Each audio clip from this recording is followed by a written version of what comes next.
Madness Podcast! The best of the underground! Big Madness, your ritual!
What's happening, folks? It's Friday.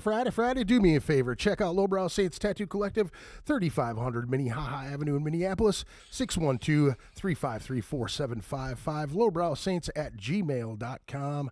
Let me see here. Hours, Tuesday through Saturday, 12 to 7 p.m. Sunday and Monday are closed. Also, check out the Shred Den, Monday through Friday, 5 p.m. to 8 p.m., and Saturday, 11 a.m. to 5 p.m., 9100 85th Avenue North, Suite 100, Brooklyn Park, Minnesota. Give them a call, 763-350-2191, or hit them up at www.theshredden.net. And we are in the house of the Den right here at the studio, joined by the guys in Krawg. How's it going, fellas? What was that? What was that first tune we were listening to? I'm going to butcher that. I said it once, but I don't know if I'll be able to do it again. That was a song called Cerebral Annexation. How did you come up with that? Where'd you get those fancy words? That was all Brian. Yeah? Yeah. When we were writing those songs, Brian had song titles prepared that I had to research and then try to figure out what to write to those song titles. So yeah, that was all Brian. He was like, "Hey, I got this would be a cool title, Cerebral Annexation," and picked a bunch of words that I can't pronounce either. So, yeah. It was a lot of fun. I wasn't sure. I wasn't sure because you the way you write. You know what I'm saying? I figured that could have been you pulling those together and like.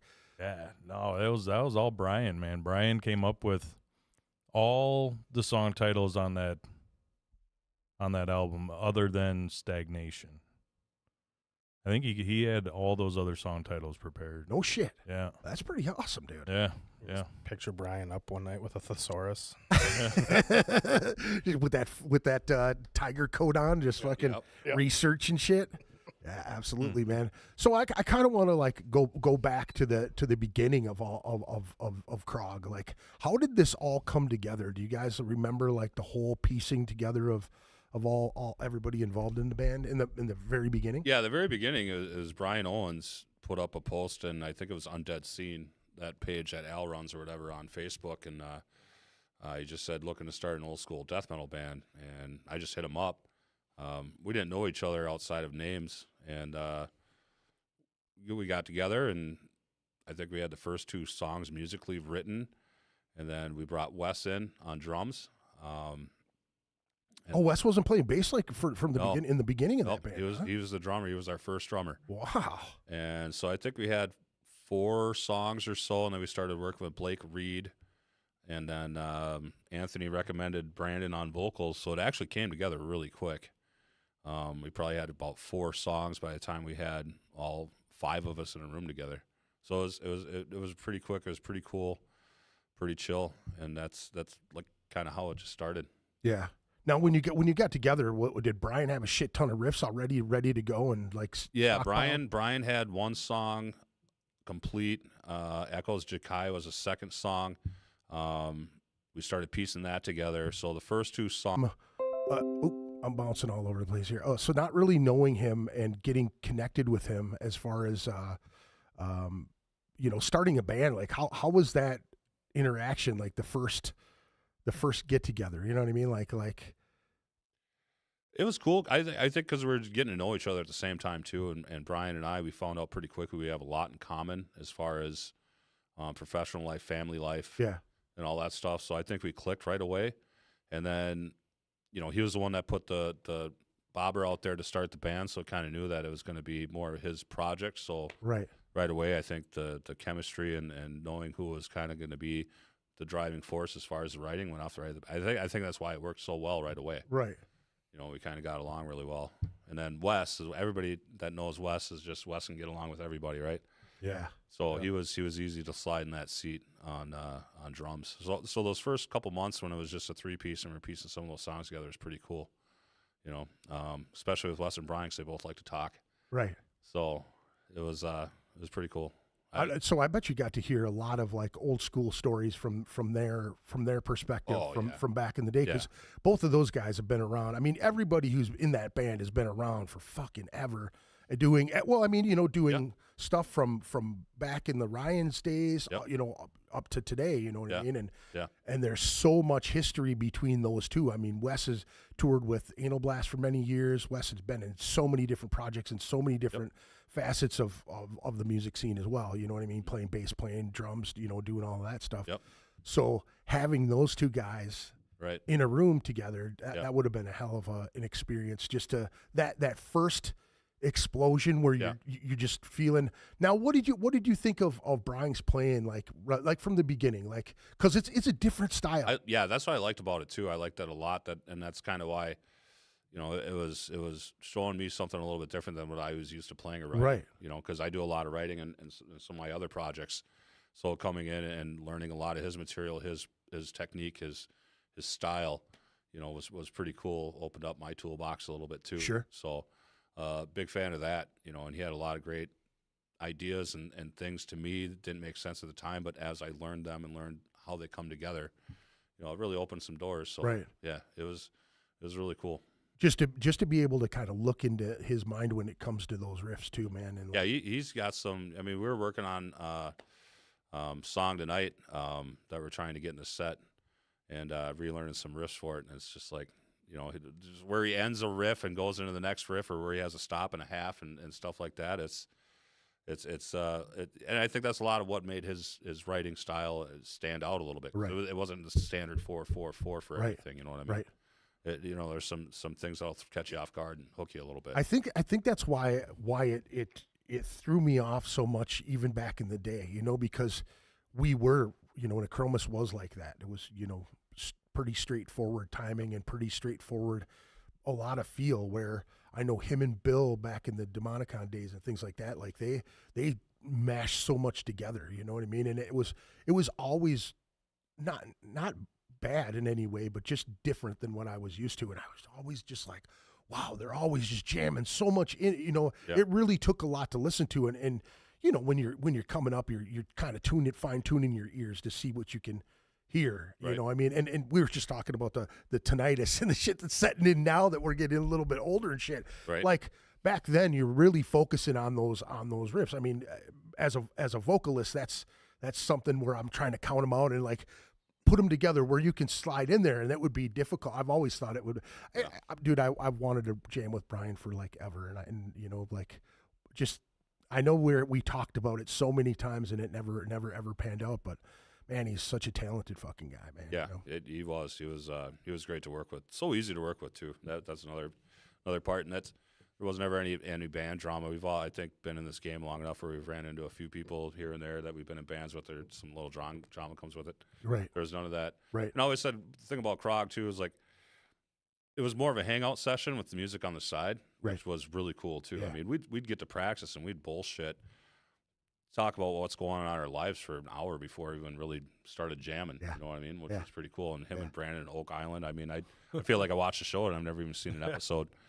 So that was pretty cool. There's a different dynamic about it, and that's why I really liked jamming with Brian and being in a band with him too, because it was a completely different dynamic. Because the relationships I think were very important to him. Yeah. It wasn't just about the music. So that was a big part of it.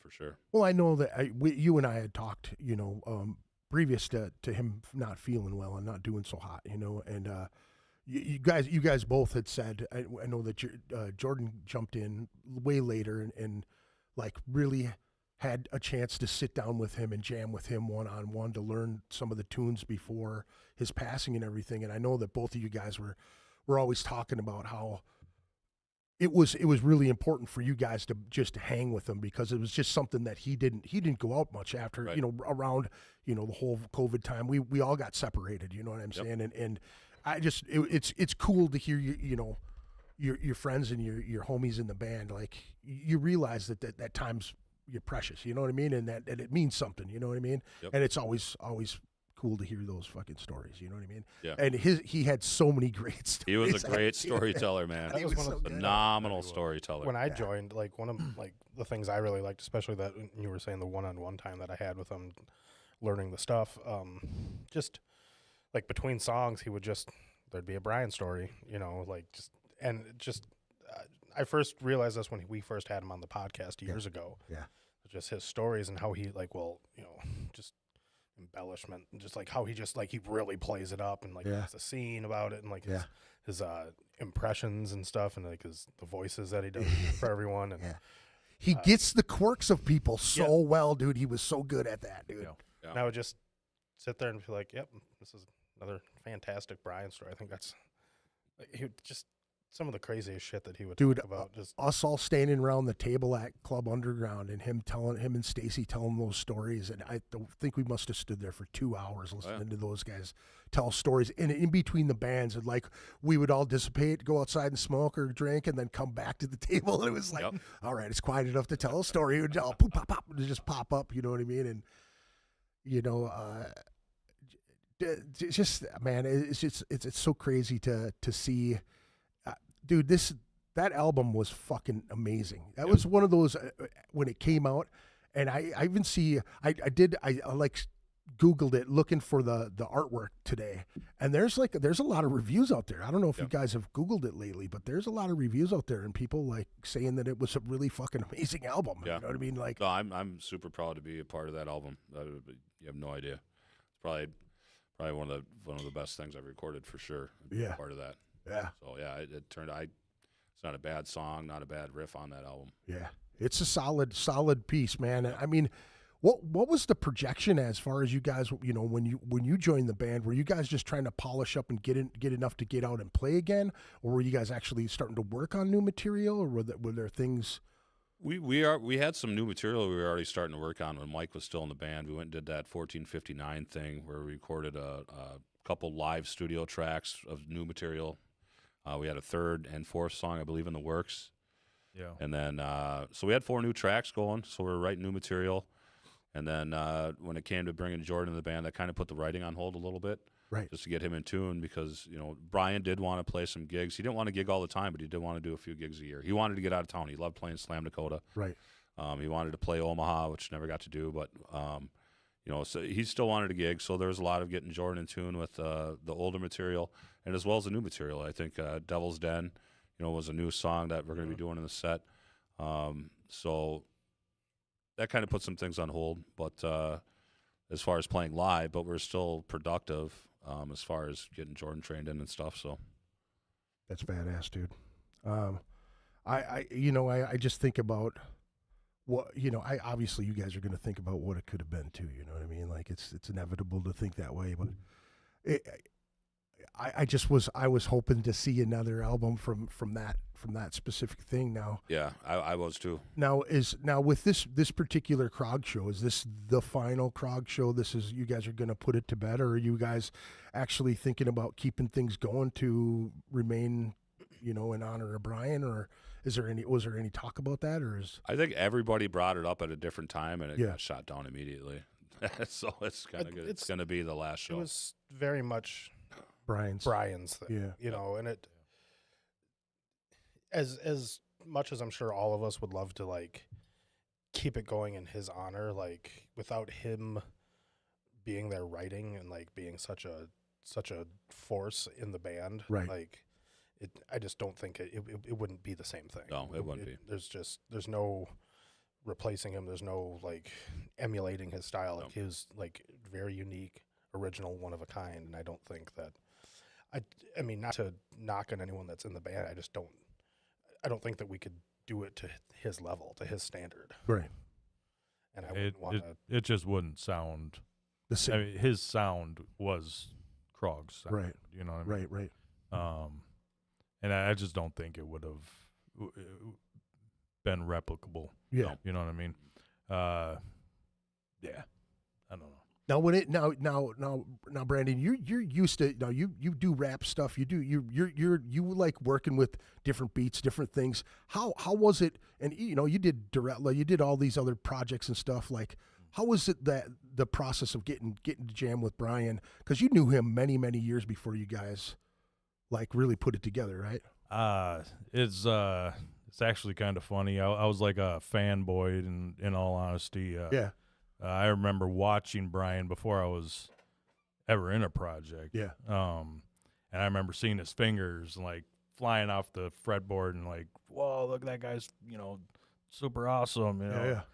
Yeah. Then years down the road, like jamming in the, above Station 4 and meeting everybody and, oh, there's that guy, and then actually getting to know him. And actually for a long time, I thought he didn't like me, which was funny because it was just me thinking that.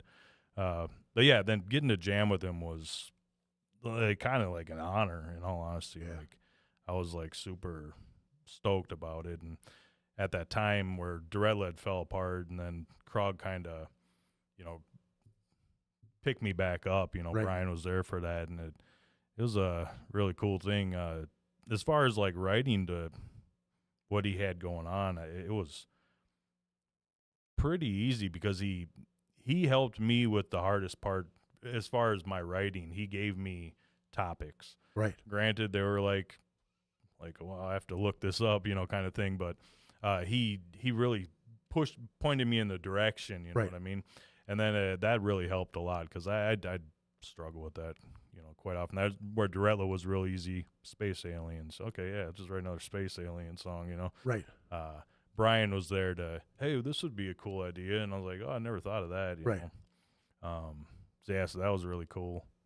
Now is that the? I mean, I've definitely struggled with that being a vocalist myself, like trying to come up with ideas and put it, like a lot of times I've written songs and, oh, what's the name of that song? And it turns out to be, whatever, oh, the new one, or, fucking Brown 5 or whatever the fuck, you know what I mean? Like just some goofy ass name that you give it and you're monkeying with it for so many years. But when you have, many times when I've listened to music and I'm trying to write a song, I'll key on different words in the lyrics. Okay, that'd be cool to kind of look that up, focus on it. To me, I feel like that would have been a good thing for me too. Like here's the idea. This is which direction I want to go, and it opens it up for you to go. Okay, did you ever bounce, like when you started writing those lyrics? Did you bounce them back to Brian to see if he ever, like, did he give approval, or was there like, did he just trust what you did? Yeah, I did. Well, I'd send it in our band chat. Like if I wrote lyrics, I'd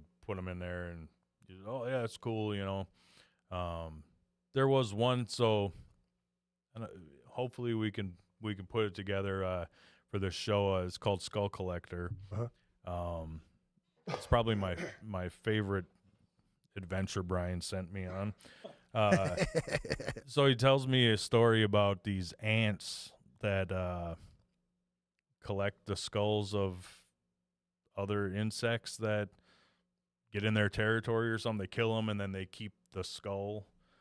He's like, that would be an awesome, concept for a song, about these ants. And I'm like, trying to write like brutal music about ants. Yeah. So I started writing it, and I had a message with him, and I was like, Brian, I'm kind of having a hard time writing a whole song about the ants, So I ended up going down some wormhole and finding this Japanese folklore thing about like a skull, this being that collects skulls, and I can't even really remember what it was about. I actually don't know what that song's about anymore, Rob. I forgot. I was thinking about collecting skulls. Yeah. So it's like this thing that I kind of made up between this Japanese folklore thing and these ants. Yeah. That take skulls, and it came out pretty cool though. But yeah, man, I don't know. I can't remember what the initial question was. I'm just trying to picture what rabbit hole Brian went down to find out about skull collecting ants. Right. Yeah. Like, how did he get to that subject? Right. Some weird documentary or something? Well, he was actually looking up facts about bananas. And it's like the reoccurring theme on this fucking podcast is the banana facts. But yeah, man, Brian was such a character, dude. You know what I mean? Like the fucking videos that he would make for you guys, and God, yeah. It's awesome. He started with the talking puppet thing, or the talking videos, like, hey, this is Rob, and we're gonna be at this show and doing all that shit. Yep. Yeah, he was man. He could have been an influencer somehow. He just had some great ideas with putting that stuff together, and the outfits, and the laying back in the tiger jacket with his feet in the massager, promoting shows. Yeah, dude, we did a podcast, the Thrash Report. Yeah. He was wearing his jacket and glasses for that, and I'm just sitting next to him like, Jesus fuck, man. It's hilarious. Yeah. I just love that His sense of humor is just out of this world. No shame at all in any of it. He was just proud to be like as outlandish as he loved to stick it to you too, man. Oh yeah, he was good at that. Dude, that whole lobotomy thing and how he just relished in it, dude. He absolutely loved that to come in, and you know what I mean? You guys held it so quiet, and then it played, and I'm going, oh my God, you fucking didn't. And he's laughing the whole time like, hey, I got you, fucker. You know what I mean? Like he loved doing that stuff, man. And I loved when he did it. You know what I mean? It's like you get buddies that razz you and shit, but he did it in such a great spirit, man. And dude, the fucking the time at Mosh Out Suicide when he wore the muscles, the Jeremy Blomke muscle suit. And I remember seeing those two and him standing there, dude, with his hat and shit, and like hanging out. And I look over and I'm going, what the fuck is this? And then they're standing next to each other, and I'm totally getting it. Like, oh, this is fucking great. And I remember Jeremy kind of being like, is he? Well, Brian was even worried about that because they didn't know each other. Right. And so Brian's like, well, I'm going to go meet this fucking dude. So here's the way to do it. I'm going to go, meet a semi-pro fucking weightlifter guy like giant, giant, and make fun of him by wearing a bodysuit and go introduce myself. Yeah. One of the sweetest guys Who does too. that? Yeah, right. That's Brian, dude. I didn't know that he didn't know him already. No, they didn't know each other. That's Jesus Christ. I remember when he was doing that there like he was nervous that dude was going to be really pissed Yeah. at him, and Yep. he's like, I don't know. I remember walking by and hearing him say, I don't know if I should go up to him. Yeah. Or not, you know, like I was so great though, that's man. hilarious. You know? Absolutely hilarious. Yeah, he had some good ones, man. He had some good ones. They did. Fucking so Anthony kind of pushed you in that direction, so because you all you guys all hung out at Station 4 and everything, so you guys all practiced upstairs too, right? Yeah, I did with Duretla. Yeah. We were upstairs. Demonicon was on the second floor, Yeah. and then we were on the third floor. And I met Anthony through that, and also through working at Station 4. Yeah. He had brought up that Brian was looking for a singer, and I was like, I said he ain't gonna want me in his band, because I thought, like I say, I thought he didn't like me. Yeah. And he's like, oh, I might talk to him, you know, and then next thing, hey, why don't you go jam with Brian? He said, go jam with him. And I'm like, okay, I'll just try it out, you know. And it was the other weird thing about that whole situation is I had never done like a guttural vocal before that first jam when I went and jammed with the guys. This is like the first time I literally ever tried to do like a death metal vocal. And Duretla is more of like it was like a screamy, you know, thing, but it was more of like a thrash thing, you know. It wasn't really brutal, you know. Right. So I didn't actually know if I'd be able to. I was like, I hope this works out, you know. I was just gonna try it out, you know. But yeah, it came together pretty good. But yeah. Yeah, that's fucking. How many years ago was that? When did this project actually start? Like, what was the inception date? I think 12. I think 2012. 2012 is when Brian and I first got together. It was 2012. Yeah, so it's over 10 years. Yeah, yeah, been a long time. Long time. We did release. I think we released the album in 2014. Does that sound right? I don't know. Yeah. So yeah, it's been a while. Yeah. So it was man, time goes by so fucking fast though. Yeah. 'Cause it doesn't feel like that, does it? No. Yeah. No, it doesn't. I think the album may have been 16 maybe? 16 or 17. Okay. You guys played one of the first Slam Dakotas too, didn't you? Like that like Krawg played one of the first Slam Dakotas. Like Maybe we played two of them. the first couple, right? You guys played like on the back of a fucking truck or some shit, didn't you? The first year, like in the rain, or like it was gonna under the a beehive wasp nest. Yeah. Yeah. under a wasp nest. Yeah, Oh, Mike had the wasp nest. Oh yeah. Yeah. There was like a wasp nest on the building, Yeah. gutter or something. Yeah. Yeah, they were out, man. It was. Yeah. I remember seeing video of that too, where Mike was like swatting at it. I think there was shots of that during that whole thing. Oh yeah. Yep. I think Brian was even making memes about it with wasps flying around him after that too. Album came out in 2018. 2018. How did you get involved in the whole thing, Jordan? Like, what was the Rob's Relentless. No. Kept asking me to come play drums. Yeah. Tired of him asking me, so. No, Jordan's like the old reliable guy. You just bug him enough, he'll just do it. because Doesn't matter what it is. because He he's just just he just gets sick of you fucking irritating him. So I knew it was only a matter of time. Fine, I'll do. It would have probably came together a little faster. I had a couple injuries that kind of set me back.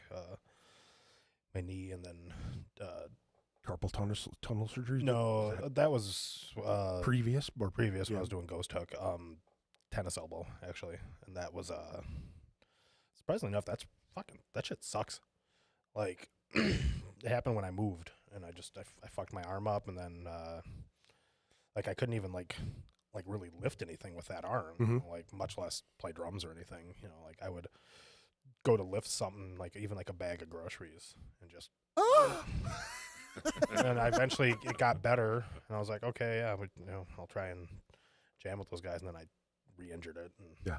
that was like almost a year worth of me just not being able to really do anything. Like Yeah. I could hardly play bass, and like playing drums, like that's just unfortunately out of the question right now.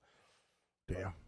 Eventually, I did it and came down and came out of my drumming retirement. Did you out did you and actually have did you actually get a chance to play with these guys live before? Really? Nope.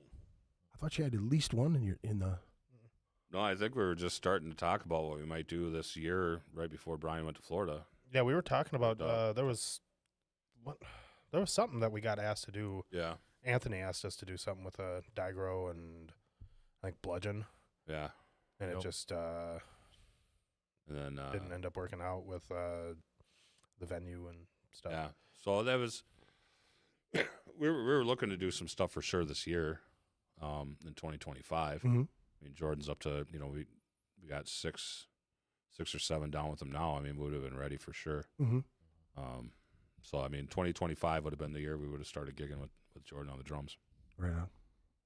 So Yeah, that's a trip, man. You know, that's like you were right in the position, ready to rock, man. And Yep.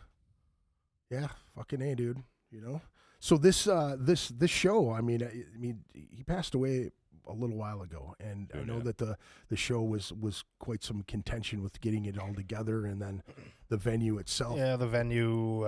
Fucking falling in complete shit, you know. Yep. And then it was there was some behind the scenes stuff of like was the venue going to reopen under different ownership, new name? Was it? There was talk about that. Talk about there was a real push to get it done before the holidays to have the show. We wanted Right. it to still happen, but just certain bands not being available, and then the holidays just kind of everyone's schedule's all fucked up with that. Right. You know, Right. I think there was talk about doing it around New Year's too, and I think it was deemed like that's just there's already a million things going on for Right. New Year's. Like we really wanted to, I was talking with Anthony about it, and so we really wanted to make it so it's book it far enough out where people know about it, can promote it, Right. put it on their schedules. It's not going to be something that's like, oh yeah, this is coming up in 3 weeks without any notice. And Does anybody know who's running sound at the Cabooze nowadays? Is there a chance for Brian's son to do sound for you guys or anything? I know that was a thing know too that was because he really wanted to have he his was, boy do sound. because Braden was mixing at the White Rock, and he was gonna mix at least the Krawg set. I know, and possibly like the rest of the show. Sure. I know he was talking with Anthony about that. I don't know if Anthony's planning to mix the show or having Braden help out with anything. Anthony is running point on this show. So, Okay. but I'm pretty sure with his relationship with the Owens family that if Braden wants to run sound with Anthony running point, he'll be running sound if he wants to. Yeah. So, I don't see That was, being an issue, and I know that was a big thing too that you guys wanted to have him involved. I know Anthony had mentioned it, and you know what I mean. Like everybody wanted to have Braden involved in the whole deal, and I was like, fuck, man, if it was back in the day, at least, you know what I mean? It's like, dude, you can do whatever the fuck you want, man. You know what I mean? Like more power to you, you know. And well, I know man, Anthony's got a pretty long-standing relationship with every club in town. folks at the Cabooze and Yeah. whatnot. So I don't want to speak for him, but Sure. I don't see that being a problem if that was wanting to be done. Right. Yeah, I kind of chuckled when Brian would say, you know, like his what did he say? His son took his friends from him and shit. yeah, he did. He's like hanging out with his friends, Yep. and he was like, Yep. what do you say? He took what he said something about like took his hair, and then it like he stole the tattoo that he was gonna get was like Bill's tattoo, or Bill stole that tattoo from him. Yep. He was gonna get it, and then Braden took it and did it. So the tattoo still made it to an Owens, Right. you know, which is really cool. You know, like in the sadness of it all, man, that was like one of the things that it kind of shined to me. Like I know how close him and Bill were, you know what I mean, and Right. that you know, when Bill passed, it was real tough for everybody in the scene. You know, Bill did sound for us, and you know, we're just all connected. We're all so connected in the scene. You know what I mean? So it's like that was one of the thoughts that popped in my head right away. It was like him and Bill are fucking jamming right now. You know what I mean? Like, you know that they you know, hey fucker, Right, you know right. what I mean? That's it's Stacy just commented that Braden is going to be helping out with sound at the show. very cool, very cool. Oh wow, hey Stacy, how's it going? Great to have you listening in. kind of crazy, man. I was at those parties when those guys met. You know what I mean? Like thinking back in all those years, like Erica's parties and Erica's now dating Jack Gilbert. You know what I mean? Like all this full circle of all these people that you meet, like eventually slowly meet each other and, you know, connect up. And I never imagined those, you know, him and Stacy hooking up and then having children and, you know, being together for so long. It's just a trip to think back to all that. You know what I mean? It's good memories, man. Really good memories. And all of the fucking Decker parties and all the shows and everything you see Brian at. I remember, now we were talking about when you met Brian at the wrestling matches, and I remember Jerry Lynn's retirement. him coming down the escalator and us kind of talking, and I was like, how did you guys meet? And you go, oh yeah, dude, you were talking about him as he was coming down the escalator, and then we got to talking with Brian, and I remember being super stoned and being like kind of nervous, and hey man, how's it going? You know, and it's like, you know the dude for so long, but you haven't talked to him, and it's just like you right where you left off. You know what I'm saying? Like Brian was always that cat, like, I remember that one time, and then you're right back where you were. You know what I'm saying? It's like when I first met him too, like, you know, I had like known of him and his bands, you know, but I've never actually had met him, and it was like immediately just like great friends. Like there was, like we just had a ton in common right away, you know. Dude, that picture that pops Mini up. me right over there. Mini Brian. Yeah. The one at Lee's. Yeah. I took that picture. Yeah. It's so crazy Jordan too, talking man. to his future self. Yeah. Yep. Yeah. Yep. And dude, you know, like he was always so supportive of everything that his friends did. You know what I mean? Like he'd show up at the shows, he'd come hang out, and you know, if Stacy couldn't make it, he'd show up by himself. He'd have a couple cocktails and he'd just be chilling there and, hey, man, what's going on? He'd be sitting at a table by himself watching a metal show. You'd walk up to him, what's up, dude? I'm just coming to see metal, hang out, you know, fucking whatever. But he came to so many of those Lee shows, man. It was like he was a fixture there when we did shows there. And that's just kind of a testament to his support of everything you fucking did. You know what I mean? Like all of the years I knew him, he was always there for whatever band I was in, whatever project I had going on. You know, like the Ritual Madness thing, and he'd been on here a few times, and you know, it's crazy to think about, man. You know what I mean? I'm trying to not to get emotional. Right. My hands are getting sweaty. I'm feeling it. It's hard not to, you know. And thinking, I'm just sitting here thinking back about just all the different conversations, all the Brian stories. Just, you know, the times he was on the podcast, the times that we would just, you know, I'd see him at shows at Club Underground or Cabooze or Lee's, you know, and we would just, between bands, just shooting the shit and chuckling, you know, laughing. Like there was always tons of laughs every time that he was around. Yeah. He was just, some of the fucking stories that he would tell, just his, how he just kind of acted all out. Like, there's no one that told stories like he did. Yeah. We'll always, you know, cherish being able to hear him and like the time I spent jamming with him and stuff. Yeah. Yeah, dude, I laugh at the shit at 1459 on the wall where he's trying to pull the things off the wall, and like even Will said he's like dude, he actually pulled one off the wall and pulled the paint off, and he walks in and he's got the paint in his hand and fucking you know, like no big deal, dude, it's not. But he's trying to one up Rob the whole time, like you know, like try to put his stuff above you know, your guys' stuff above your stuff, you know what I mean, your other guys' stuff, you know. Well, he's wearing the sunglasses and the tiger coat. How did he come about how did he come about that tiger coat? Like, how did that come to be? Like, what was the way I heard is that he skinned a tiger and it just happened to fit.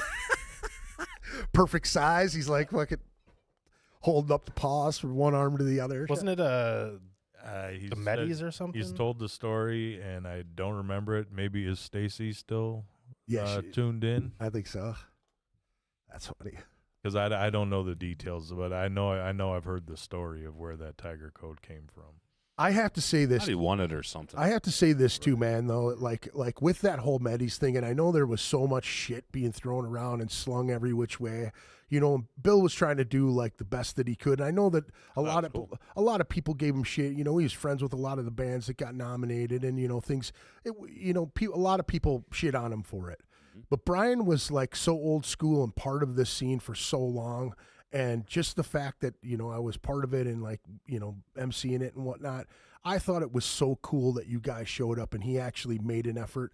An old school dude like that who obviously has sat and seen all of the shit being slung back and forth, and even though he poked fun at it, at times. But he enjoyed it. I remember being there with him, and he thought it was cool, man. Yeah. Everybody pokes fun at shit regardless of whatever. I mean, but he didn't hate it by any means. You know what I mean? He had a good time.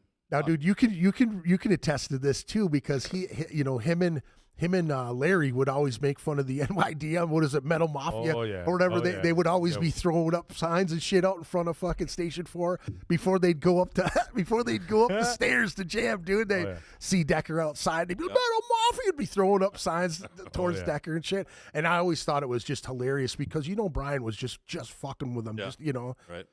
And he was always such a good spirited dude that you couldn't take him as that he probably was talking shit, but he was always so cool about it. What I mean? Like, I'll be honest, I really don't think the Metal Mafia thing would have caught on so much had Decker not taken that so personally. Yeah. And I think we all knew that it drove Decker nuts, so it was like, okay, game on. Right. Yeah. Like I'm sure, like the first couple times that Brian did it, if Decker didn't give him a response, it would just been dropped. Oh, dude. Right. If Decker gets you I get the reaction out of him, he's probably like, dig it in. All right, Stacy, just for the record, said he won a shit ton of money in Las Vegas and decided he needed a very Vegas look. Yeah, that's right. So he bought the tiger jacket. That is fucking awesome, dude. And being a bigger dude, like I know for a fact, trying to find something in Vegas to fit a big dude is not the easiest thing. I don't know if he just won the money there and bought it somewhere else, but that would be a difficult find. It's a fucking tiger jacket in Vegas, big enough to fit a guy like that. You know what I mean? But it's such a classic look, dude. And even though he was joking about it, he looked fucking sweet as shit. Oh yeah, I think, dude. Of course, Well, that's he his did wear it well. personality. Yeah. that.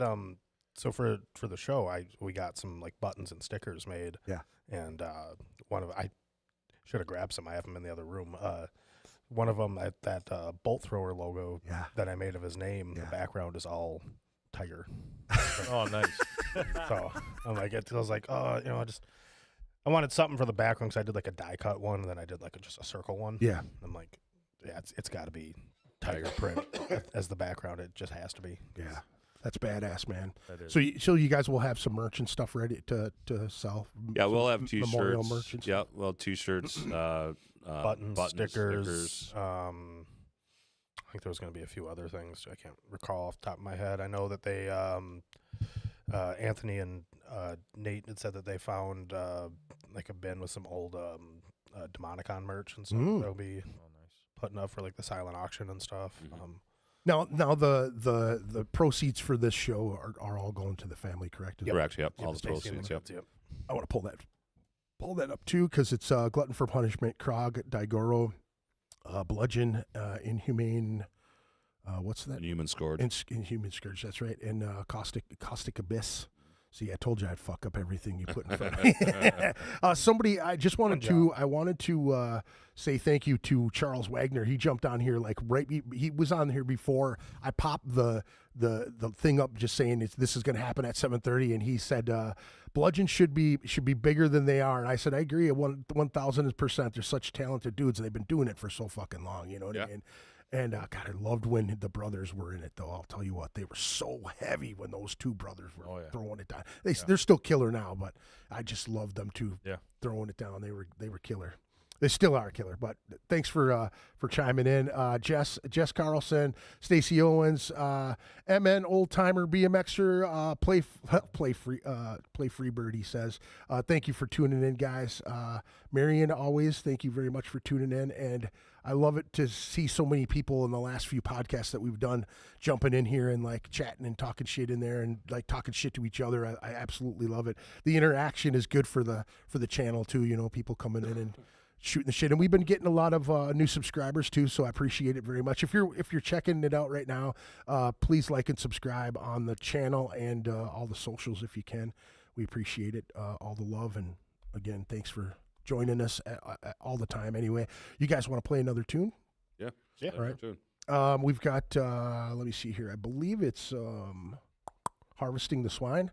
Now, I've heard this one being really difficult for you to like to get out like live. Like I've seen you say, "Oh fuck, man!" Like it's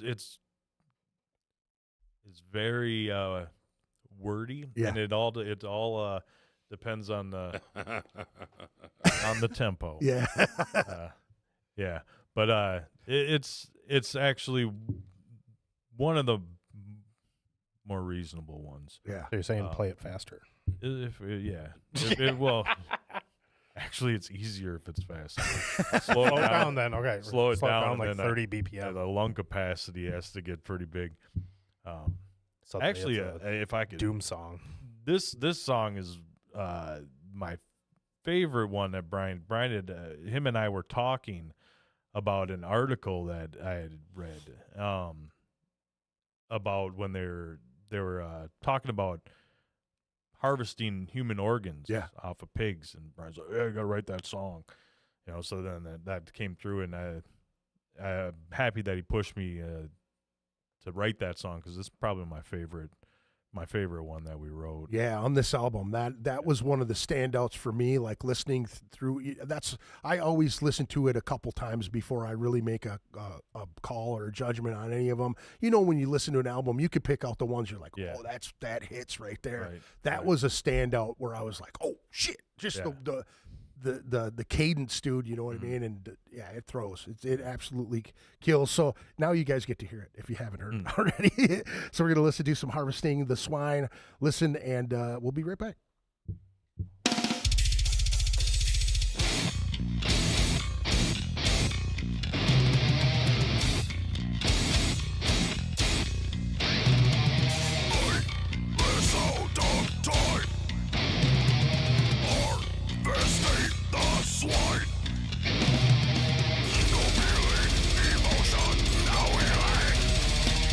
No second chances run through these veins.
Oh shit! What do you think about that, Jordan? You guys playing that song?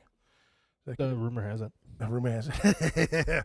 What do you think about that one, dude? I hear you. It's crazy to be over here doing embroidery or something, and hearing you jam those tunes, and I know, like you're trying to get it, and you know what I mean. Like it's so crazy to hear you playing those tunes, and I know that you and I had talked how special it was for you to hang with Brian at that particular time and learning those tunes, and how much you enjoyed his stories and hanging with him. You know what I mean? It's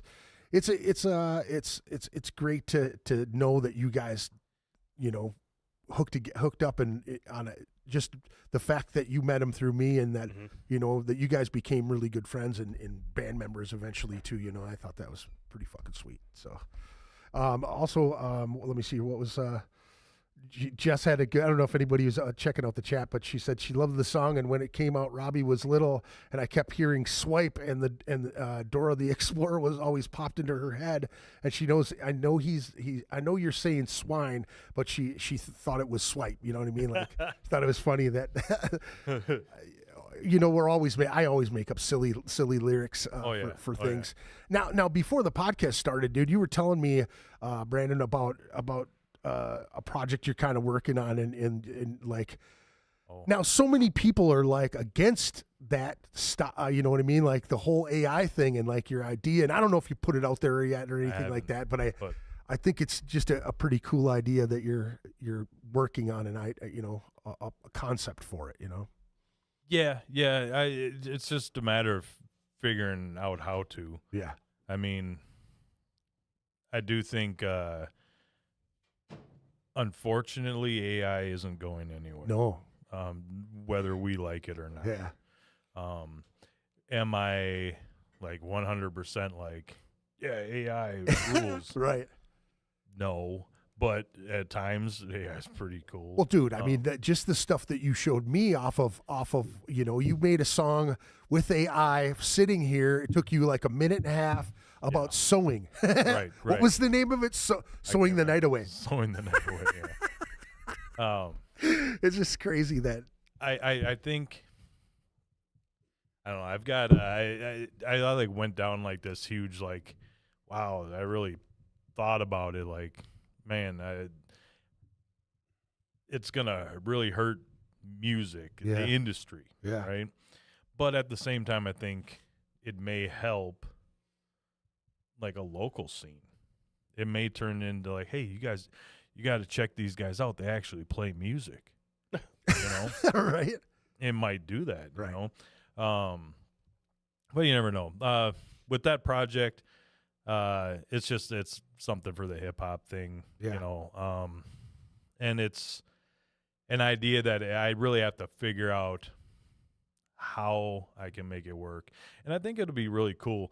I do want to be vague about it because I don't want anybody to steal my idea. My bad to put you on the spot like that, but you're good. I just thought it was a cool idea and a cool concept of tinkering with it anyways, I think it's I think it's cool too, and I think it'll get a mixed review. Yeah. Either way, I'm sure I'll get people that dislike it just because make a YouTube channel and let everybody shit on it, so then you'll skyrocket with views. And if there's one thing I learned from Decker, there's no better press than bad press. Yeah. Right. Well, and people are gonna shit on something no matter what you do. It could be the best thing in the world, and people are gonna be like, "Yeah, fuck that." You Yeah. can't That's please too anybody in the good. first place. Yeah. These aren't acoustic drums. Yeah. Right. Fucking guy. Well, actually, so there, I did have one conversation with my buddy, who I'm working with, who actually makes the instrumentals in this project that I'm doing, and I was talking to him about if I used AI, and he actually is like, well, what's the difference with sampling? Right. I was kind of like, you're onto something, but I do have like a direction I'm going with the AI thing. It's not leaning on AI to create everything. It's me creating with it. Right. If that makes any sense. Yeah. Don't give it away. You know, but even with the sampling stuff, though, I mean, now I'm like fucking Pete does that shit, and he makes beats, and you know, he'll sample shit and play it on a keyboard, you know, MIDI keyboard. So he's like mixing up those grooves, but taking samples from albums that he knows. You know what I mean? Like he tried to explain it to me one time, and I was like, it's absolutely endless if you can do it that way, because you're adding the human feel to it. If you're you know, you're able to funk up that sound, but you're just taking snippets from everything else. Where back in the old hip hop shit, they were like taking, you know, I mean, Beastie Boys Paul's Boutique album's got like 20 or 30 different albums that they stole from directly, like Nugent, Led Zeppelin, Sly and the Family Stone, like all these all across the gamut, you know, rock and roll and funk. I just, you know, I think that was the kind of the turning point at that time in hip hop too, wasn't it? Like they started suing people, like, you know, hey, you're going to pay me for that little snippet of this and that, which they should. You know, I mean, I don't think that anybody should get a free ride from that shit. Right. You know, when you think of, you know, the guy who's in jail right now who just took a Sting song and was like, yeah, I'm going to do this over the top of it, that fucking Diddy shit, you know what I mean? Like, yeah. But I mean, it's all in good fun. Who is, you got some standout hip hop cats like this day, like you listen to right now? I mean, is there any things that you? No, not really. It's really odd. I'm totally stuck in the 90s when it comes to hip hop. I think probably the most modern stuff I listen to will probably be like Sage Francis stuff. I mean, but yeah, if you're talking like nowadays, I couldn't tell you, man. Really? Oh, that's awesome. I love it. I love it. There's so many of us that are stuck like that. You know what I mean? In the 90s on it. Yeah. You can't beat it. Yeah. You know, you really can't. Yeah. I love that shit. I love all that old shit, man. I've got so much old shit. You know, but yeah, for the most part, I still listen. I don't actually. I write hip hop music. I don't really listen to much of it. Yeah. Other than like what I like from back then, but I'm more of a metal. If I'm listening to music, I listen to metal. You know, that's like your go-to. Yeah. Now, what? Give me like a couple different artists that you like from back in the day. Hip hop. Yeah, hip hop. Obviously Wu-Tang. Yeah. You know, Bone Thugs and Harmony. Mm-hmm. Das Effects. Fushnikins. Yep. Fushnikins was like the first like mainstream artist that was ever influenced on me. Right. Chip Fu. Yeah. And for all the people that like fast rap. Yeah. You know, the choppers, you know, Tech Nine and that whole. Yep. If they don't know Chip Fu, they don't know what the fuck they're talking about. Yeah. Those dudes were awesome. Shaq ran with them cats for back in the day. He did. But Chip Fu, man, he's the original. Yeah. I remember I had a buddy who his brother, like I worked at a record store back in the day when I was a kid, and his brother would come in, and this dude had every fucking hip hop shit that you know, we never knew any of it. Like even being kind of a hip hop head, this kid would turn me on to all kinds of shit, and that was one of them was the Fushnikins and Das Effects. Kwame was one. Yep. Dude, the way he put those things, that's fucking. Dude, on the first Fushnikins, Don't Take It Personal, I think is what it's called. There's a song called Movie Scene on there. Yeah. And I think it's the third verse of that. Chip Fu's pronunciating words backwards in it, and it's fast. It's nuts. And when I was reading the lyrics I was just like, whoa. What's going on here? Like it like changed my life. Yeah. I was just watching something with one of the guys from Bone Thug and Harmony, and the guy who was interviewing was like, dude, what do you say at this verse? And he like clockwork, this dude just picked it up. He recited it like just normal, and then he did it the way he did it in the rap, and I was like, there's no fucking way you're gonna understand what he was saying there. He was so like the way he jumbled his shit up in that Bone Thug shit. I always loved So Busy Bone, where he wrote that Heaven's Movie album. I don't know how many people actually know. The album never was finished. He left the label, and they released it half done, and it's like one of the best hip hop albums ever. In my opinion. Shit. Yeah, it's half finished. That's fucking crazy, dude. Just to be able to take somebody's creative shit like that, like, oh, you don't want to finish it? Cool, we'll just throw it out there like that. Anyway. Yeah. Yeah, I don't know, man. I've always went back and forth. This is a funny story with Brian too. Brian used to he never made fun of me, but he was like, "You're the only death metal dude I've ever seen breakdance during a death metal set." Like, because I'd during Necromus we'd be throwing down some shit and I would just be popping and locking up there, Right. and he always just laughed at me about it. You know what I mean? But he thought it was really funny, and then he always gave me shit about churning the butter all the time, and then. Oh, did you know my wife does Krav Maga? And he's like, she made a move, calls it the Chilton, where she fucking twists some dude's arm up and flips him around and like all that shit. And him telling me the story, you know what I mean? It makes you feel good. He like puts you on the spot to make you feel good about that type of shit because he's thinking about you to make fun of you. You know what I mean? So, hell yeah, dude. Yeah, that hip hop shit, man, I really love it. I love it a lot. It's one of my favorite things, and I bounced around with it all the time as a kid. I actually thought, and I don't know if you remember, because I remember talking to you about it at Station 4. I thought you did hip hop, and I was trying to like get you on a song. Oh, really? Yeah, and you're like, dude, I had never done. I'm like, yes, you have. I was drunk, but yeah, I was totally. I always wanted to. Yeah, I totally thought you did, and I was like, breakdancing, and you're like, yeah. Yeah, maybe that's what it was. Well, I always, and I say that, I've said that, I think I've heard I've said this to you about Al Town. Like, I was really jealous of Al Town when we were younger because he was able to jump genres and nobody really gave him I didn't feel like people gave him shit like we used to get shit if you were trying to do something different, you know what I mean? And he was able to skip from different things, and I always was really envious of it, but it was, and then finding out that you did hip hop too, I always thought that was really, really cool. And I always wanted to try it, but I never, like I asked a couple different people, like James Sabansky, I asked him a couple times about, just show me some, I even talked to Vince from Nuisance about it before, and Pete as well, fucking just kind of silly because I've always wanted to do some sort of rap at some time, but I just never felt like I could, get beats and try it myself. Right. Yeah, no, I get that, and the jumping, I don't know. It's I kind of was really weird. I actually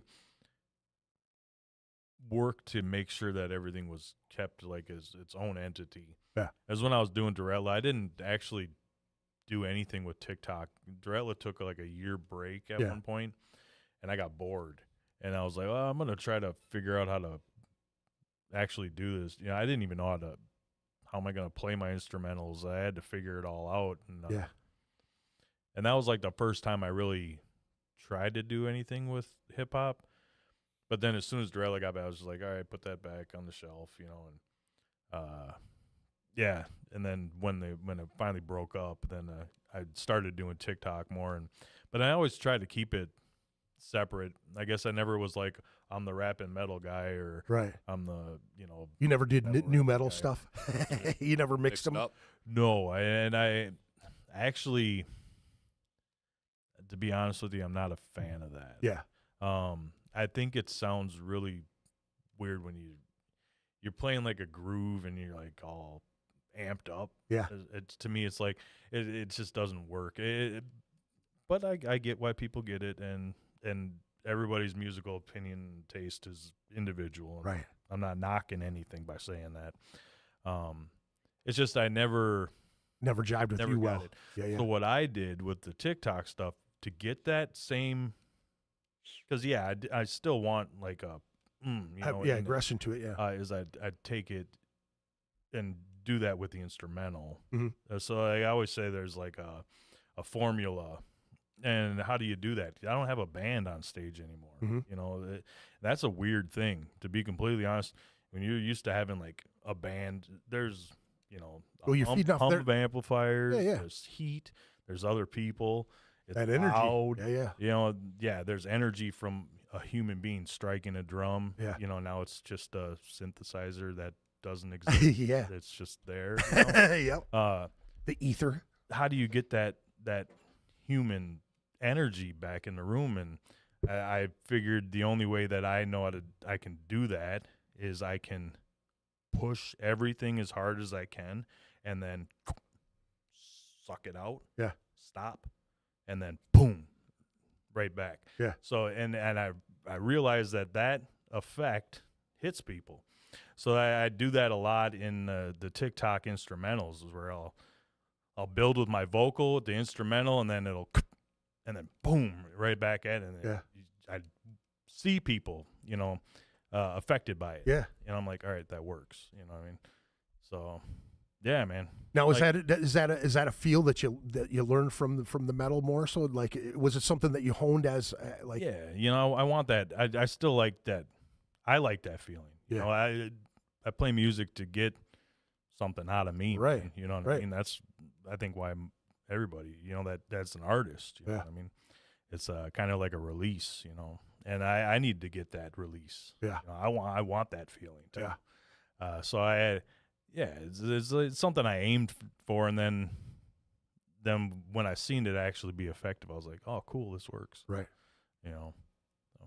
Yeah, that emotion, you know what I mean, that snatches other people up, like when you're having an off moment and you're mad at the situation on stage, or something doesn't go right on stage, and you're in your own head and you're really throwing down, and you're just mad about the moment, you know what I'm saying? And you get off stage and somebody actually connects with that moment, like they can feel the anger in that moment, that you know what I'm saying? Yeah. Have you ever had that situation before? Have you ever had anybody like connect with a moment that you were doing something on stage, and like you get off and you're talking to them and they're like, yeah, dude, what we're doing that right there? Like Eli used to give me shit all the time, because he said the first time that he saw me, he's like, I saw this dude like really getting into it, and he said he thought I was faking it, you know what I mean? And then he's like, I kept watching you, like you were fucking serious about that shit, you know what I mean? That was it. That you just being in your head.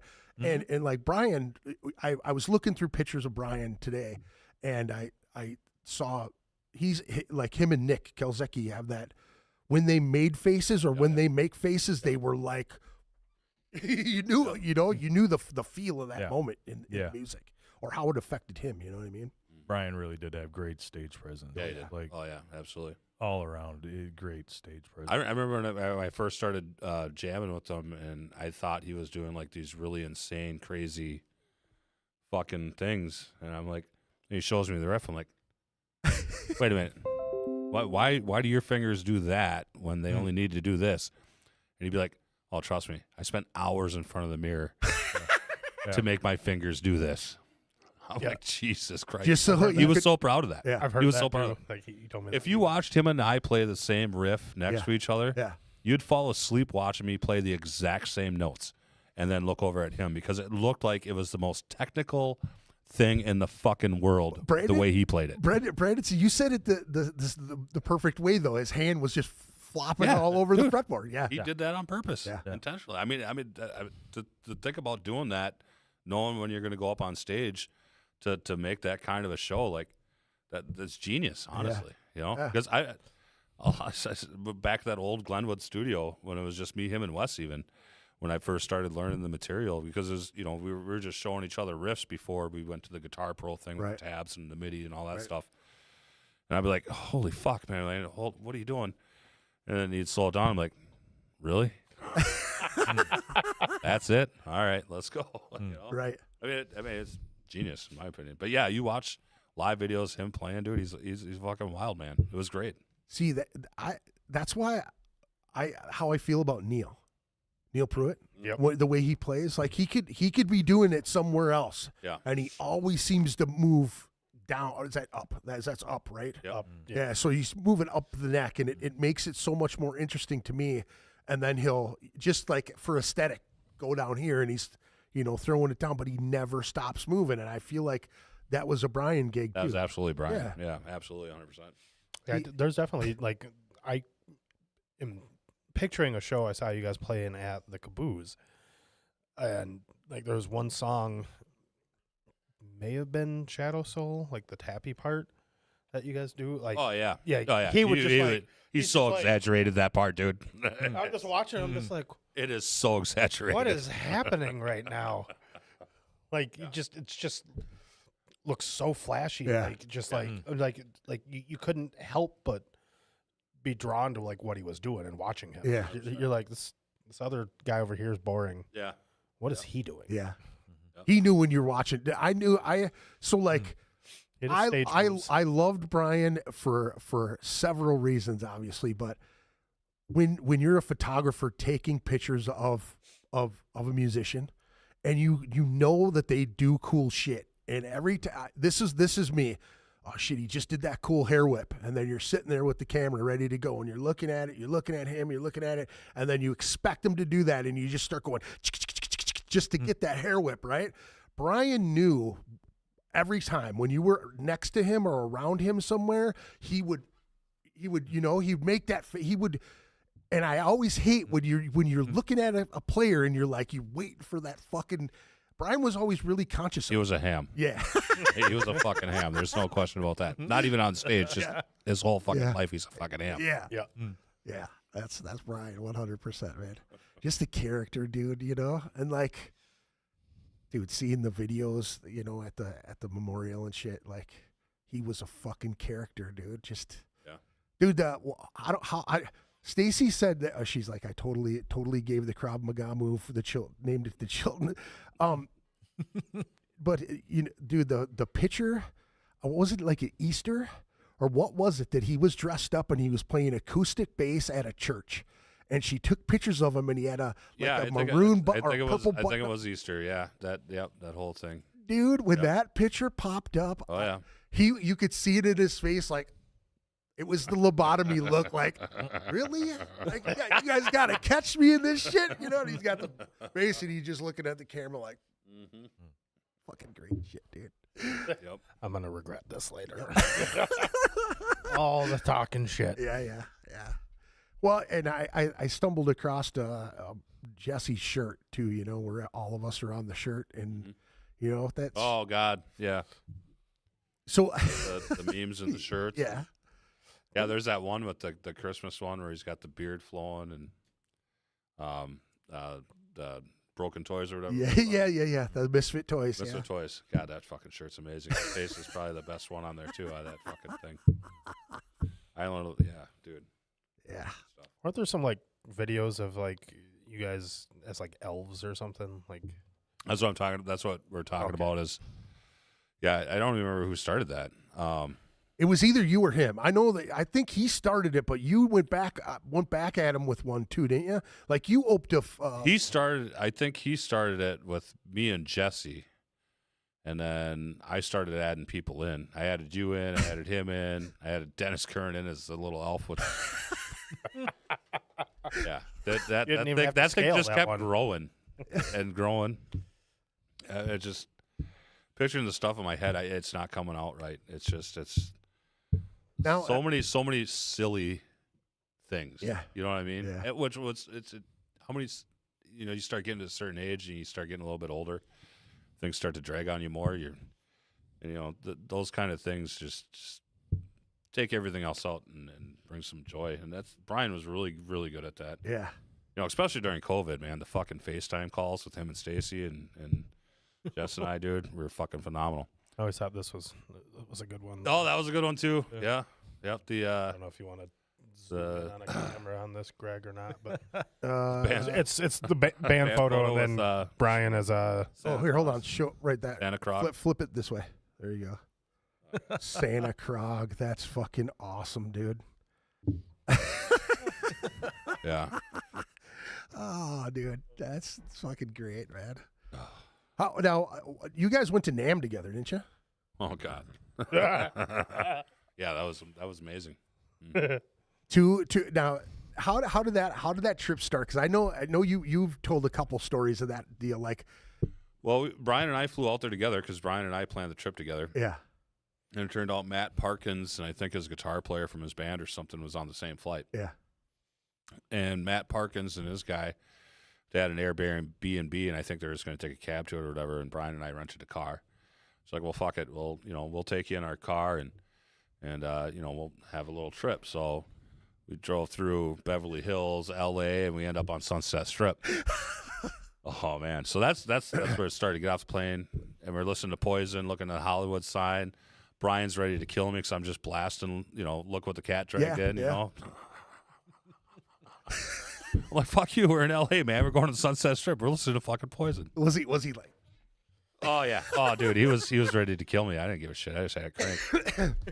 But of course, I'm driving, so everybody's pointing at the Hollywood sign and shit. And I'm like, I'm not seeing this. I'm driving. Then we go to the Rainbow, or Lemmy's place and stuff, and start getting a little buzz there. Not too cocktailed up because we haven't even been to the hotel yet. Yeah. We're just checking shit out, and then we go drop Matt and his guy off at their Airbnb, and Brian and I get to the hotel, and first night was just chill.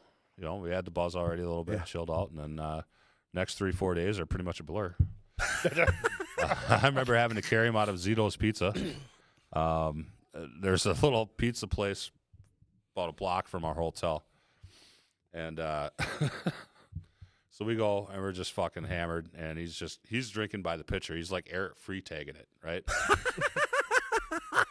And I'm like, and we're just like completely hammered. All the pizza's gone. They're getting ready to close, and there's like this much beer left in the pitcher. I'm like, dude, we gotta go. He's like, nope, fuck you. I'm not leaving until this fucking pitcher's done. I'm like, well, fine, drink the rest of the pitcher. He's like, nope. I'm like, fine, let me do it. He's like, no, this is my pitcher. I'm like, all right, dude, I'm gonna go out and have a smoke, and then hopefully you'll be done by then. So I'm sitting there watching him. He stands up from the table and starts like randomly talking to people. I'm sitting there looking in the window like, what's he gonna do? he's being, he's drunk, but he's not being rude, right? Like people are kind of laughing at him inside. Yeah. I even have a picture somewhere of him, looking with the Zito sign, the window, looking at Brian standing up with the pitcher. And finally, like 10 minutes go by, I have 2 cigarettes. So I'm like, I got to get him out of here. We got to get back to the room. Yeah. And I had to go in there, and it was like, finally, I'm like, dude, we got to go. Like, I'm going to carry you out of here. He's like, all right, let's go. And he stumbles this whole block, like my arms around him, and I'm like, dude, don't fall down. Stacy's going to fucking kill me if I don't bring you back. And then the next morning, dude, I wake up, and I wake up to vomit for like fucking 20 minutes, dude. Because we had the room was pretty cool. It was separate, like we had separate bedrooms and had our own bathroom. It was like a really nice hotel. And I just wake up to that. And I'm like, oh yeah, he had a good time last night. He's gonna be feeling this. And then we went and walked around Nam for about 8 hours the next day, and he wanted to kill me then too. Was he just fucking? Oh man. Then we tried to go to Dime Bash. And they let us park and everything, and we get up to the thing, they're like, sold out. I'm like, well, why are you still selling parking spaces? So we had to go out and fight the security guys that took our parking money. Like, dude, it's sold out. We're not going to fucking park here for nothing. Yeah. Man, there's a lot of adventures on that trip. I don't even know where to start. Yeah, it was a good time.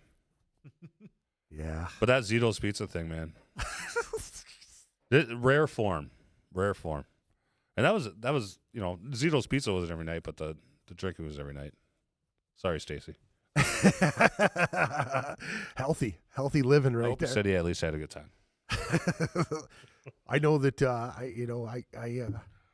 there's like a couple stories that kind of meld together with Tannic, like being at the same bar with Paul Johnson during the Her Seduction days, before Gorgatron, and Necromus and Dominion. Went out to Mandan and Fargo and played shows out there, and Brian, I think Nate puked on Brian, or puked on his, that was his first show. that was the same. And it's so crazy that you cross paths with people and then you don't know who they Right. are, and then fucking years later we're partying with Nate all the time. Well, Yeah. not anymore, hopefully, Right. but No, not anymore. just so crazy that those stories all kind of what's funny too is that because in this situation Nate's in, Aaron Whitesides is filling in for the show, right? So it's the first time him and Jesse, who plays bass in Glutton, have really kind of like jammed together or whatever. And Aaron sends me and Jesse some photos back from like 2004. He's like, hey, look, it's Bald Jesse. And Jesse's like, what the fuck? It's from a show they played together when Jesse was in Incinerate, 19 years old, skinny kid, no hair. And Whitesides was in, I think Anal Blast was playing up there then or whatever. Uh-huh. It was like, it was either Blast or Wrath. I think it was Wrath. Yeah, Wrath. I think that was back like then. that fucking long ago, dude. It's like, holy shit. Yeah. They're talking about the small paths crossing. That's the same. That whole thing's the same weekend that I met. I met Aaron Whitesides. That's the first time I met him in Mandan. He came and stayed in the hotel with us with some rando chick. Yeah. Yeah, he looked the same back then as he does now. I don't know how the fuck that worked. Yeah, absolutely, dude. He's a little more gray, but that's about it. No, so crazy. Great to see that dude doing well too, man. Yeah, he's doing good. He's doing really good. Getting his shit together and doing his thing, and still in music. That's even cooler because he's such a talented his fucking dude. that Inhuman Scourge shit, dude. Some of the best shit I've heard in the Twin Cities. Period, in my opinion, for what I like. Yeah. Dude, it's fucking some killer shit, dude. Heavy shit, man. Yeah. Oh yeah. That's badass. So he's doing the Glutton show. That's what you're talking about. Yeah, he's playing the Glutton set with us. Yep. Because Nate won't be available for on that hiatus show. still. Yeah, he's on hiatus for a little bit. So he'll be back at some point. But Aaron's kind enough. He was in the band for a few years, did the Purified in Blood album with us, and so he's more than willing to help us out, which has been great. Oh yeah, that's fucking badass, man. I know I've told the story about Brian and I. At Station 4, me chasing him around with Jägermeister. Yeah, I've heard that story. Before I get arrested and all that other shit. And Larry actually chasing me out of the bar that night. And I remember... I have a real hard time picturing little Larry chasing you. Well, here's the thing is that I've known that dude so long. And, you know, I don't... As drunk and belligerent as I do get, back, especially back then, too, because I was trying to get off the dope, you know what I mean? And I was fucking drinking a whole bunch. And... even in the anger that I was at, you know what I mean? Because I was trying to fight some other guy, you know what I mean? Like this whole, it was a big, long story. But Larry coming up to me and like yelling at me, saying, "You got to get the fuck out of here." And I was like, don't fucking touch me, dude, you know? And Larry, being who Larry is, he's like little jabs as you're going out the door, you know? And you want to smash Larry. And it's just, that whole story was fucking hilarious because it started out so harmless with you going to the bar and like we played a show. He showed out. He showed up at the show. We're all hanging out. I know you were there. Anthony was there. Like everybody, all the regulars were there. It was a great show. And we get done and we're just drinking. And there was no bad juju in the air that night. It was super fun. You know what I mean? And we're doing Yag shots and it just got absolutely out of hand. And like I said, I was trying to get off the drugs, the heavy shit. So I was drinking a whole bunch more. And Brian was like my drinking buddy that night. Like every time I had a drink, I'd buy him a drink or vice versa. You know, kind of like the Lee's night. You know what I mean? 1 Ruppelmintz, you know, 4 shots of whiskey, 2 tequilas. You know, that type of shit where you're just mangled the next day. Fucking rough. Yeah. Oh. So I remember before I got into the shitty situation and getting mad at some guy who robbed a friend of mine, and I'm like trying to beat this guy up and all this shit. Ryan, where you at? You know, like buying a round of shots and him going, "Oh, I'm going to take a piss," and then going, you know, in the bathroom and then going right downstairs. And I run out into the band room, you know, and the bands are playing. And I'm looking for Brian and looking over at the soundboard and everybody's like waving at me and shit. And he's underneath the soundboard hiding from me, you know. Like I was begging those guys not, you know, like all the Necromus dudes, like, don't let me leave. I'm hammered. And I knew I was fucked up, but yeah, that was, and I remember seeing him after I got out of jail and all the shit. You know, I go to jail for D-dub and I get busted with a bunch of dope and just stupid shit, and I blame him for it. Is that same night? Yeah, all of that was. I didn't know that was that same night. That was the same night, man. Yeah, it's just like 2 whole stories just tied together. Yeah, it was like June 4th or it was like June 4th at Station 4. It was like a fucking Saturday. It was either Friday or Saturday. We played the show. Like it was all good times. It was all having great times. And then all of a sudden this dude walked in and all the shit, you know, I was begging everybody not to let me leave because I was wasted. And I kept begging Tony Olson. I'm like, dude, don't let me leave. If you see me leave, don't come find me. And I remember sitting in my truck, started my truck, and I was so raging mad, you know what I mean? And I lived on the west side. So I was like right over the fucking bridge from there. I ended up in Burnsville and ended up getting arrested in Burnsville. And how the fuck did you end up all the way down in Burnsville? Driving down the wrong way on the highway, going the wrong direction on 52. So you can imagine how long I went on the highway the wrong direction. You know, I'm going at least like a half hour, at least, and then coming to. But I remember seeing Brian after that whole thing went down, and I was like, dude, you got me my second DWI. And he's like, oh, no, don't you blame that shit on me. I was hiding from you, you know. And I'm like, you know, telling me he was underneath the sound booth and shit, and I didn't know, and I was looking for him. I was like, where'd he go? And he was poof, he was gone, dude. And all the regulars, you know what I mean? Like fucking Anthony fucking hit him underneath, tucked him in underneath the soundboard. Shit. He said he passed out underneath the soundboard for a little bit. Really? Yeah, we got fucked up. But it was hilarious. That was an unfortunate night, but a great memory with Brian. You know what I mean? Before the memories went dark. I never realized that was the same night. Yeah.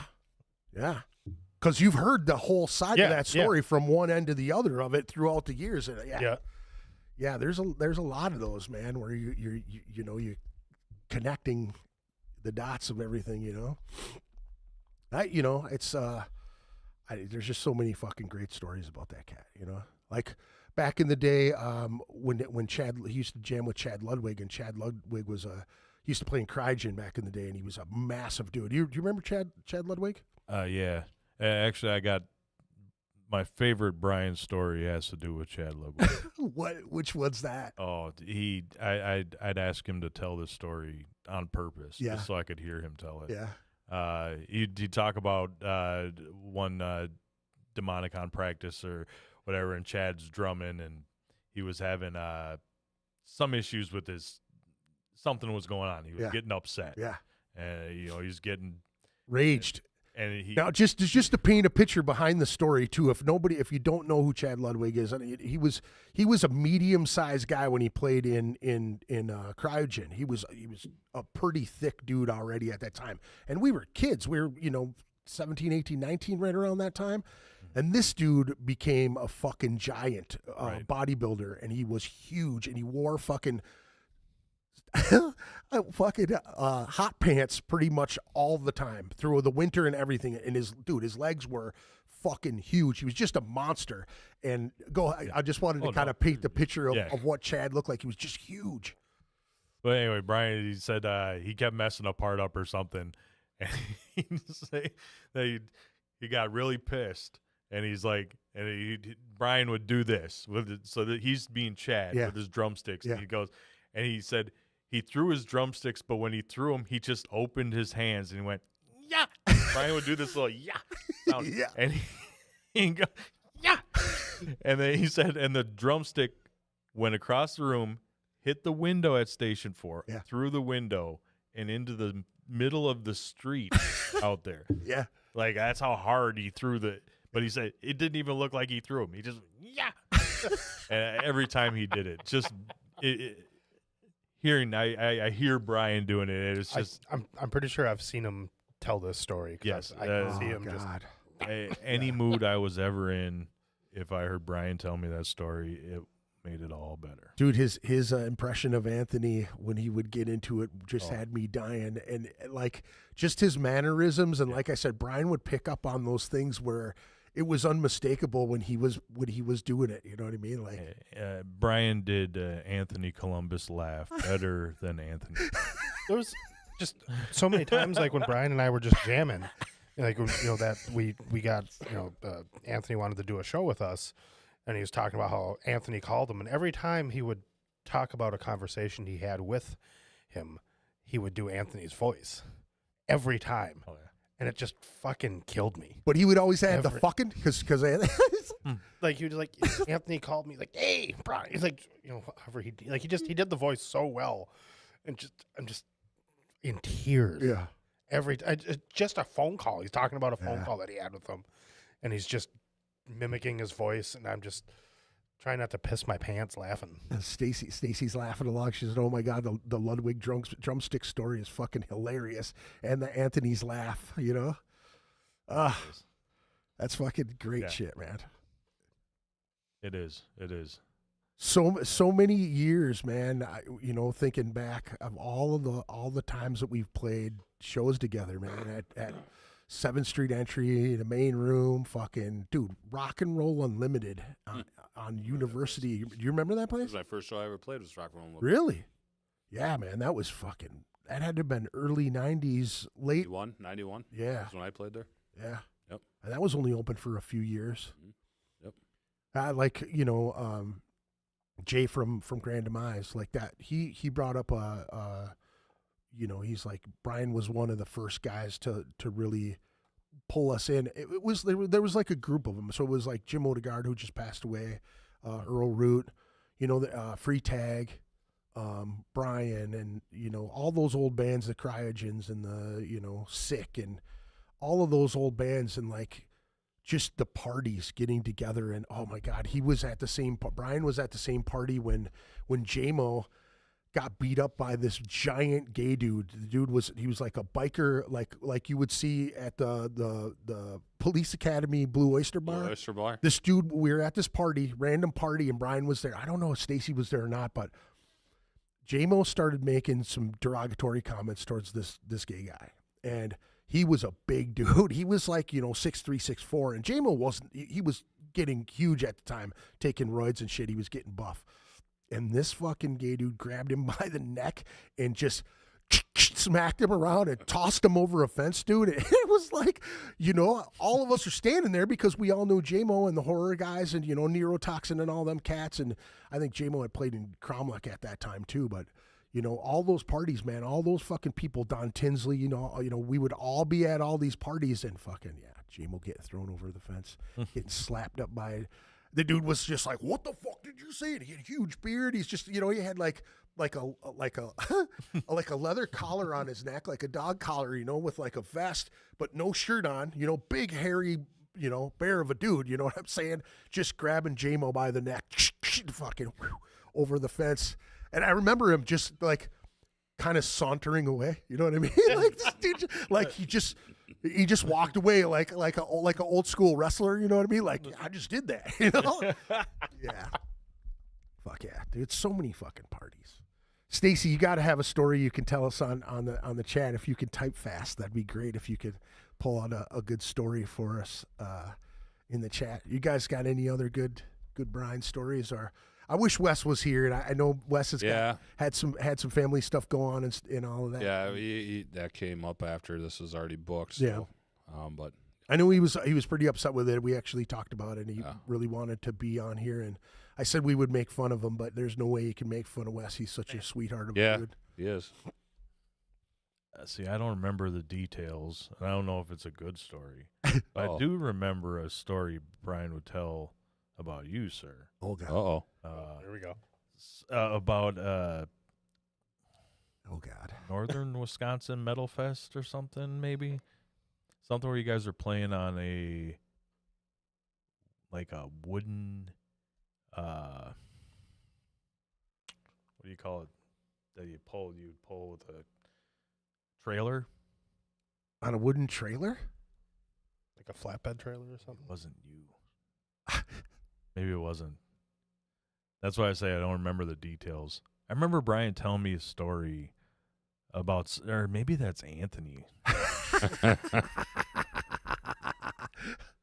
Northern Wisconsin Metal Fest. I actually have never played that one. That's the one that not the one at the Aaron does, right? Aaron, not Aaron at the campground. It was like because it was before. This has been a story like from before back in the day. Something to do with they played on like a wooden trailer. I thought for some reason, but I was like gonna bring it up, and I was hoping you would fill in the blanks. But I'm probably totally wrong here. Do you know what's the rest of the story? They played. No, on I don't remember much. I just remember it was funny. It's funny that I can't remember it because I don't know if I was involved in it or not. Right. I just remember some story about it was like a show, and then there was like no stage. It was like this trailer, like a wooden trailer or something. It was really shitty, basically. But I don't remember. So many old shows like that, dude. Playing on top of plywood at Biggs. Oh, yeah. That?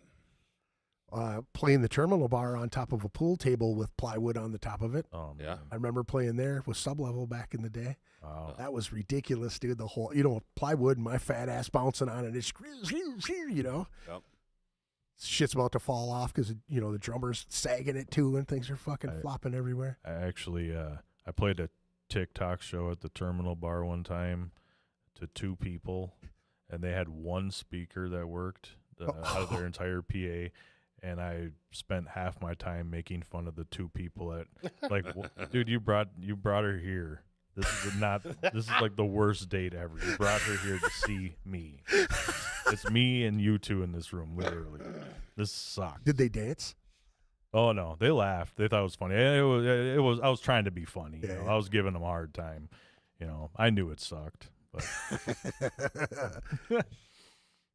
You know, I know we talked about doing, you know, like a memorial Brian podcast, just because, you know, I in my mind, and I didn't, you know, with all the stuff that was going on at the time, I never wanted to approach Stacy about it because it was, you know, it's tough, obviously, losing someone that you really care about, and but I always wanted to relay the stories, you know, from a bunch of different people. I know Anthony's got a bunch. I'm sure Dean has a bunch. There's, you know, a lot of people that were around in the You could fill this station entire floors. room with Yeah, folks that would with have a people. Brian story. But I think it would be cool to kind of capture those stories. And I don't know, since we didn't get a chance to do it, you know, with this particular podcast or after things had happened and whatnot, I think that maybe we should try to do one, you know, in anniversary where we can all kind of come up with some good stories, good Brian stories, and you know, pay homage to the guy, and actually Wes can be here and other people that want to sit in on it and chat. You know, it's tough to pull on those emotional strings so close to this thing happening and whatnot, and you know, like I actually got a lot of anxiety today thinking about it because I you know, I mean, you want to, you know, just it's been so many years and so many things have happened in that time. Like even sitting here, you remember stories and little nuances of the story and being with the cat. But you know, when you have other people painting the picture too, you know, like oh, I just want to bring up this one. I don't know if you know that. You know, inspires so many other things, man, you know, and I always wanted to do it with Bill because I was connected with Bill Edall as well from back in the day too, and that was something. But I think that maybe it's something we should try to do, you know, on the anniversary or, you know, get together and play this album again. Or you guys did a live album too, didn't you? There was like a live release of this. Yeah, we did. We did studio session, which was 2 new tracks. And then 2 re-recorded tracks, and then we included the Fargo show we did with Gorgatron. So it was like a EP studio plus live album, which turned out pretty well. Which is funny too because Brian's talking shit about the Minneapolis scene in Fargo, but we played the Fargo show better. He's like, God damn it! He's like, the Fargo show sounds so much better, but I'm gonna get killed if we release that. So I'm like, well, it's up to you. He still chose the Fargo show. I think it's like 2 songs in. He's like, oh, man, you guys fucking rule. Minneapolis ain't like this. You hear some chick in the crowd say, fuck Minneapolis. He's like, oh, no. We didn't say that. And it's on the recording on the release. It's fucking hilarious. It's on Bandcamp, and we have it on CD. So we'll have the CDs for sale at the show, too. So. Now, now speaking of which, you released this one on the Twin Town Tyrants record label, correct? Yep. Now with that, have you been signing or releasing or about to release anything? Or are you doing any special? No, not anything specific. I mean, we have a lot of stock, I think, of both. We did more of the Herculaneum album and the live thing. So I don't know how many of the live discs we have left. Probably not many, but those will be available at the show. And of course, Herculaneum. Whatever merch we have left too, you know, all the proceeds from the show is going to go to the Owens family. So yeah, we have some limited T-shirts left, CDs. I think there's some stickers, hoodies. I don't think there's many hoodies smaller. left. There's a couple hoodies left, smaller sizes. Yeah. We are doing a special run of T-shirts for this show. Like memorial shirts? Memorial shirts, yep. So yeah, there'll be some Krawg merch there and CDs, and like I said, all the proceeds going to the Owens family. Don't forget, that's March 23rd. Looks like 5:30 p.m. That's doors, correct? 5:30 p.m.? Yes, I believe so. Yeah. And then 18 plus, Sunday, March 23rd. Sorry about that. Tickets in advance are... Actually, it's just $20. $20 period. Straight. Advance or not. Okay, that's awesome. Like I said, are you guys doing any kind of silent auctions or anything like that? Or? Yeah, we're going to. So speaking of that, anybody if you have something that you'd like to donate for a silent auction, please get a hold of myself or Jordan. I got a couple things. I don't have quite a lot yet, but we have a few things. Shred Den's going to be donating some stuff. Twin Town, of course, and then there's a couple other people that are making things for the silent auction. So if you have anything that you'd like to donate, whether it's time or items, please get a hold of Jordan and myself for the silent auction. Yeah, I'd be interested in doing that too. To maybe throw in some patch stuff or I know Jason from Lowbrow Saints said that he would throw in some gift certificates and stuff too. Oh yeah, he's always good for that stuff, man. Jason is always. So there'll be some cool right shit. on And point. like I said, I heard that there's some. They found some old Demonicon merch. I don't know if they're just going to be selling that or if there might be like a Demonicon silent auction. Now packet did or something. Nate or Anthony find some to get to his kids too? Right, like they got. Yeah, I remember yeah, they were seeing some of those. Yeah, they were looking for some older stuff to give to Brian's kids, just a memento kind of stuff. And I can't remember if it was Anthony or Nate that said that they found like an old box or a bin that had some old shirt, like a bunch of old shirts and stuff. So they're going to be That's cool that they were able putting that to up get for sale. And some of that stuff. Oh yeah, very cool, man. Very cool.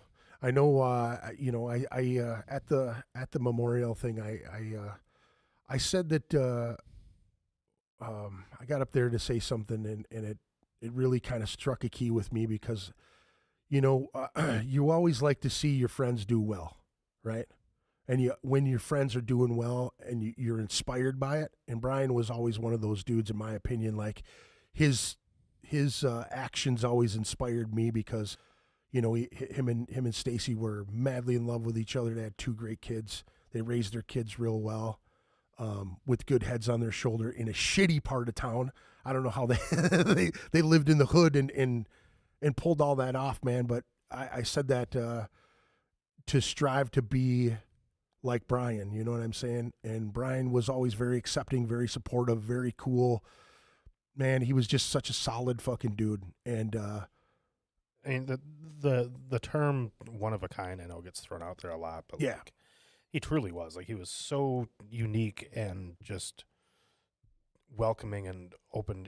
Just he had his group, and he wanted, like, he supported everyone and wanted everyone to succeed. Like you were saying, like he would just come out to shows by himself and just hang out. Like he really enjoyed seeing his friends do well and encouraged them to do well, and gave us all shit at the same time.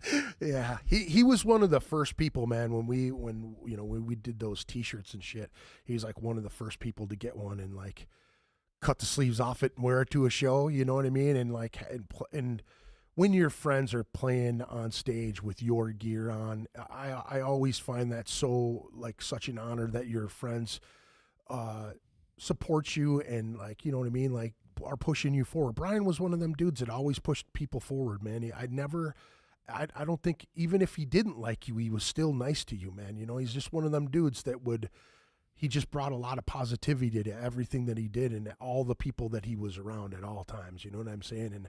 And that will be something that I will always remember. And I say this to people, a lot of my friends, when they lose their parents or they lose things like that, and it's really easy to go deep into the sad part of all of that shit. But I always try to tell them that no matter what, you still have that person's blood flowing through your veins. I see a picture of Braden and I saw Brian for the first time looking at his son, and it was like one of those things where I like, whoa, you know what I mean? Like that's what Brian looked like when he was fucking younger, Spitting dude. image. Yeah, totally, dude. It tripped me out. He a few months ago, I met him up here to grab some of Brian's gear out of the studio. Yeah. And it tripped me the fuck out. Yeah. The way that, his physical appearance, Mannerisms too, man. mannerisms, the way he spoke. Yeah. It tripped me the fuck out for sure.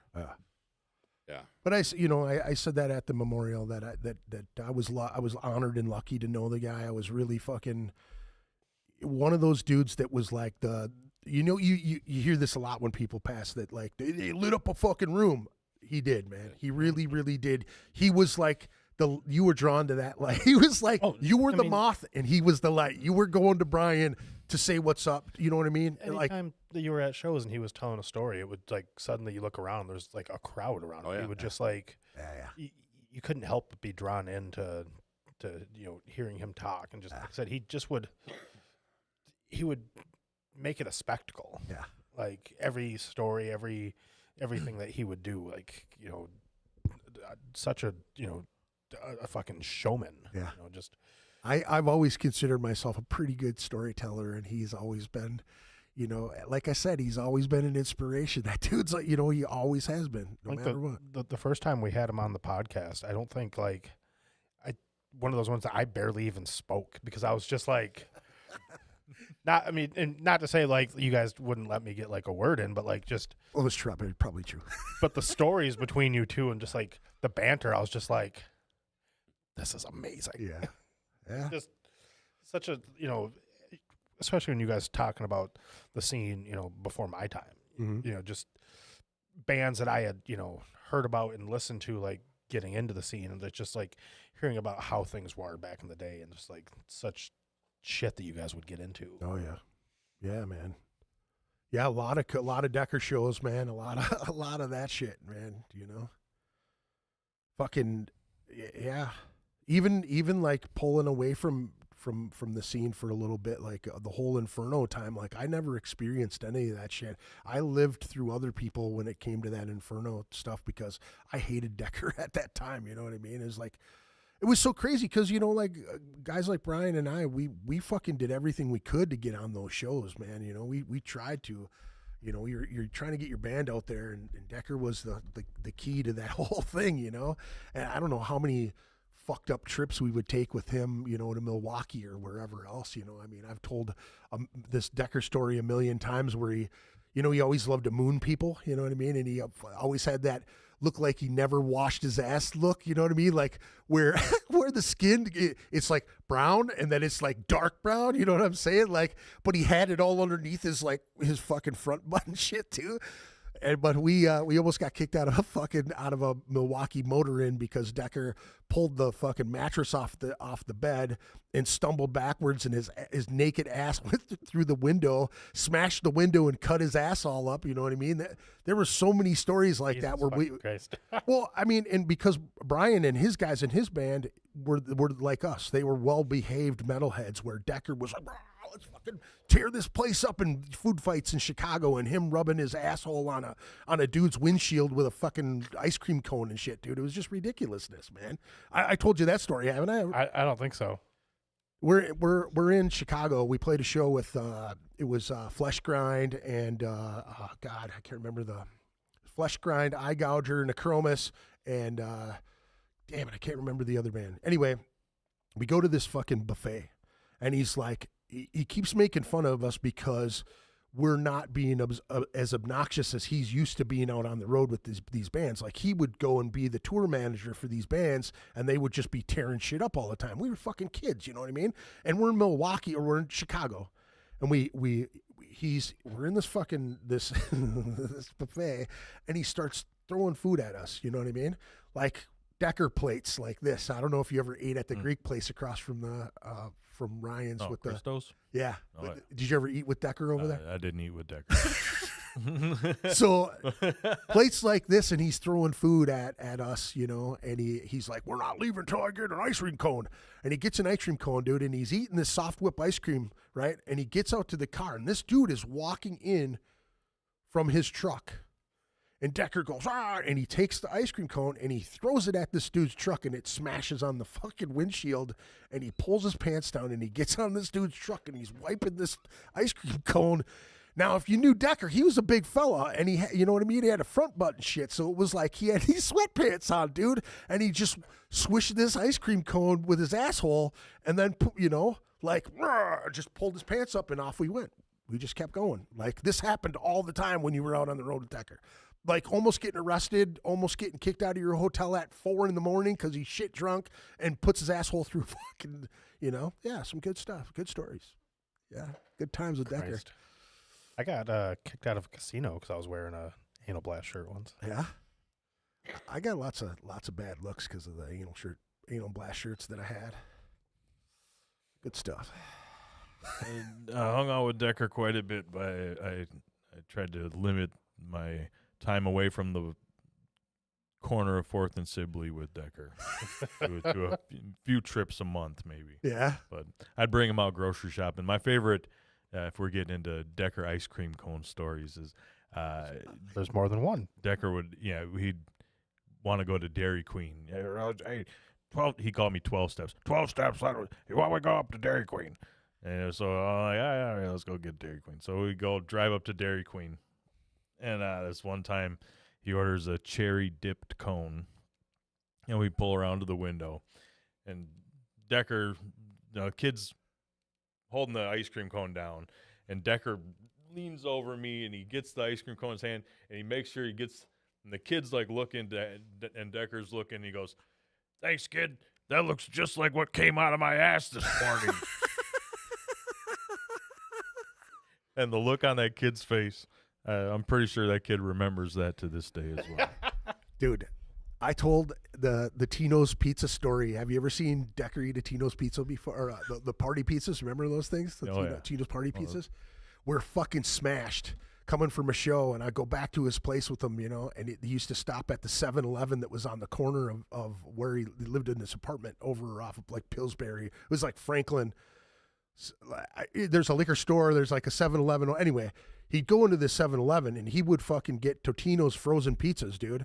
And he would take you remember those old fucking beef and bean burritos, the red hot burritos, those ones, the fucking really good ones from 7-Eleven, but they were like this big, they were huge, right? Mm-hmm. So he would take a Totino's pizza, we'd unwrap it in the store.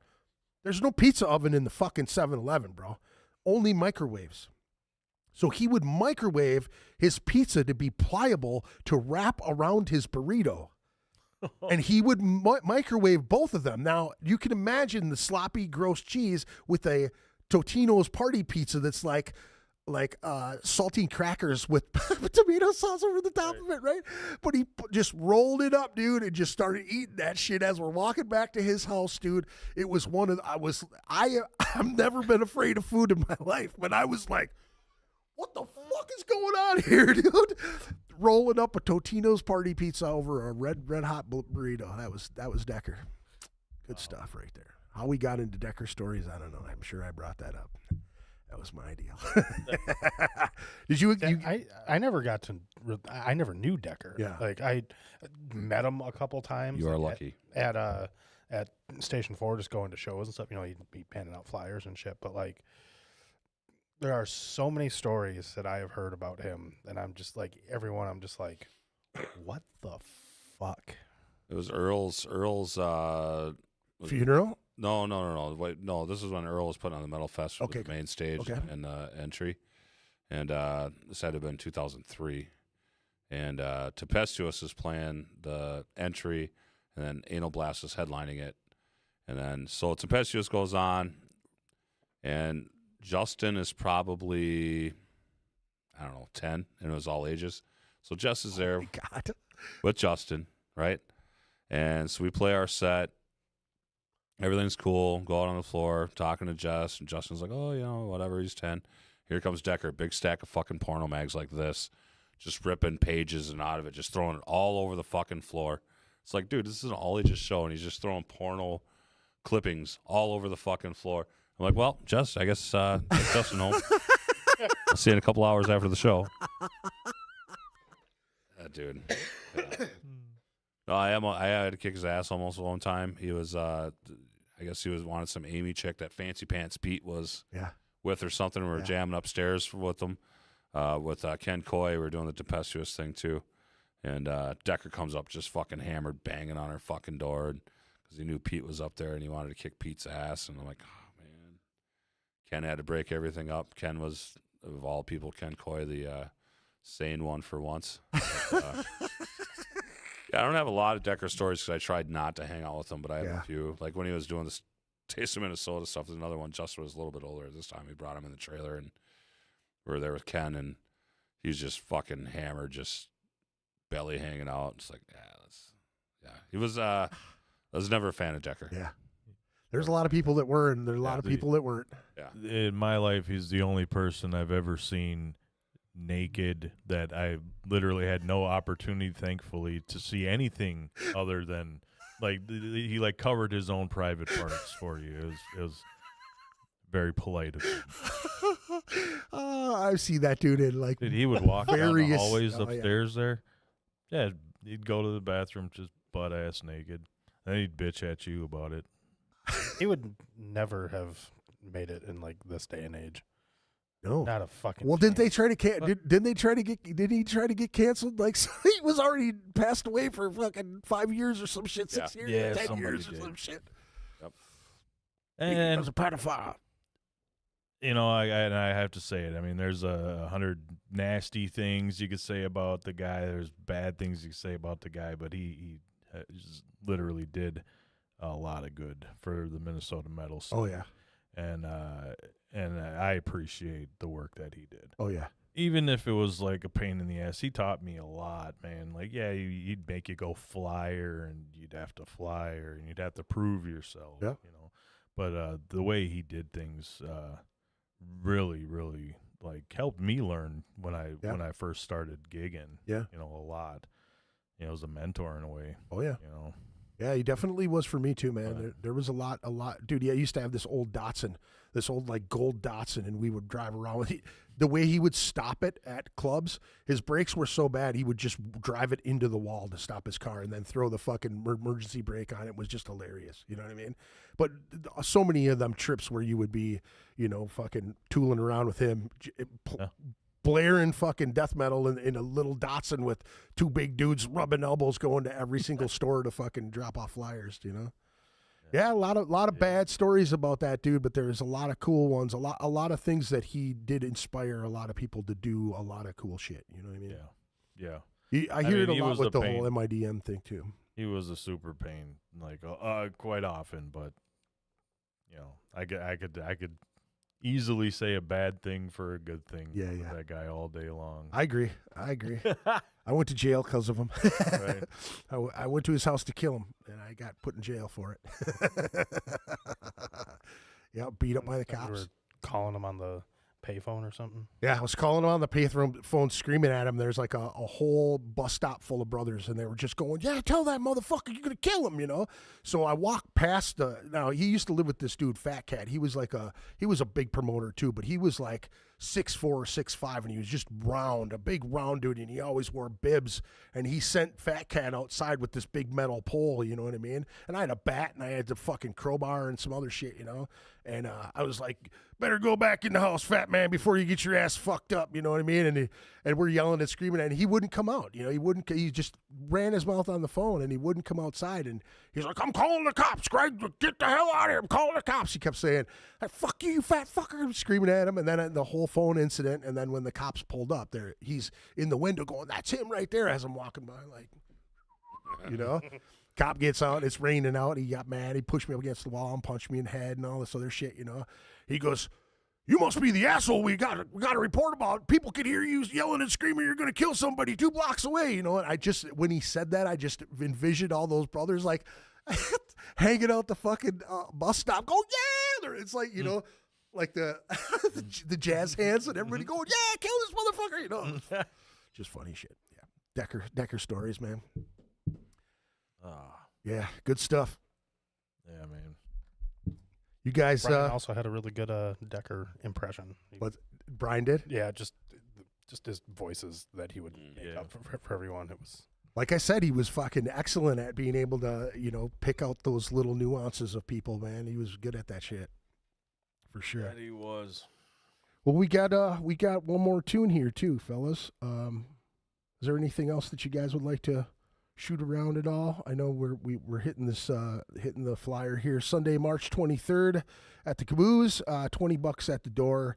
18 plus, 5:30 p.m. Glutton for Punishment, Krawg's final show.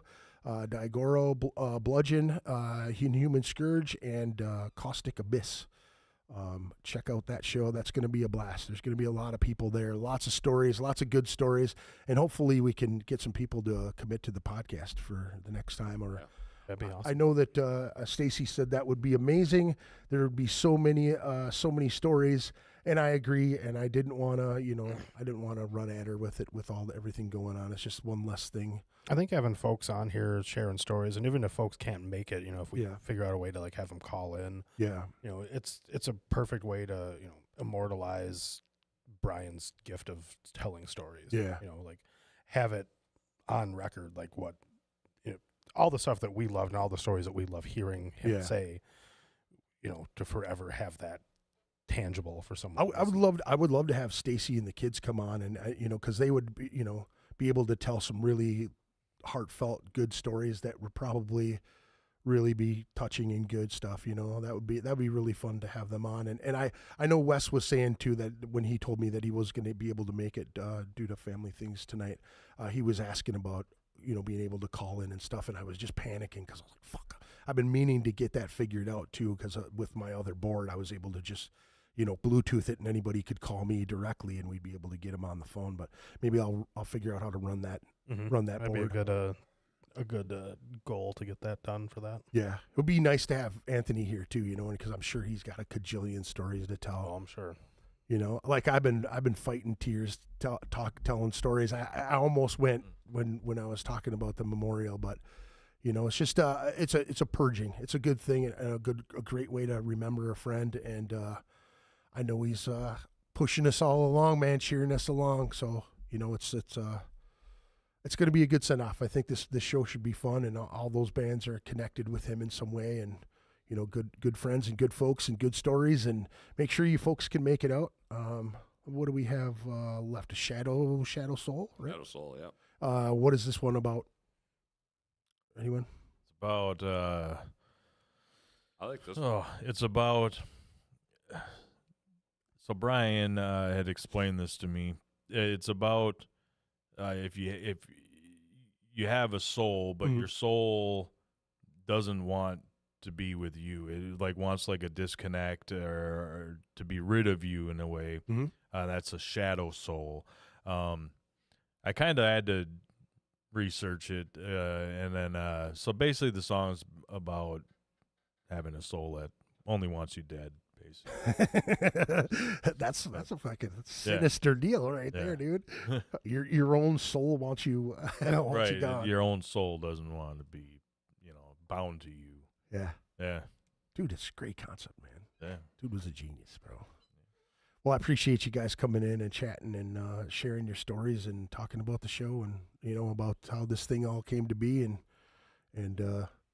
I'm glad you guys are gonna pound it out one last time. And I'm bummed out that Grand Demise didn't get a chance to jump on that bill. That would have been fun to play some old Necromus songs. I know we talked about it, and I was really on the fence about doing it. But he's like, you know, like Jay was going, if anybody deserves it, it's Brian. You know, he's one of the first guys that we met in the scene, and you know, he embraced us and brought us in with him too. And you know, I actually had bumped into Jay at Walmart, and he told me, like, it was like 2 days before anybody's talking about it online about that you might be doing the Necromus thing. Yeah. And I was like, oh, dude, that'd be sweet. Like, he's like, don't say nothing though. Yeah.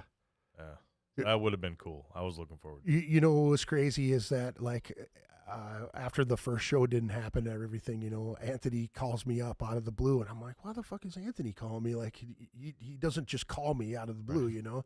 It's like, hey, man, what's going on? I was like, not too much. What's up? He's like, oh, man, I stumbled across that old Necromus tape. You got those masters on that thing still? And I was like, fuck, dude, I have no idea what happened to really?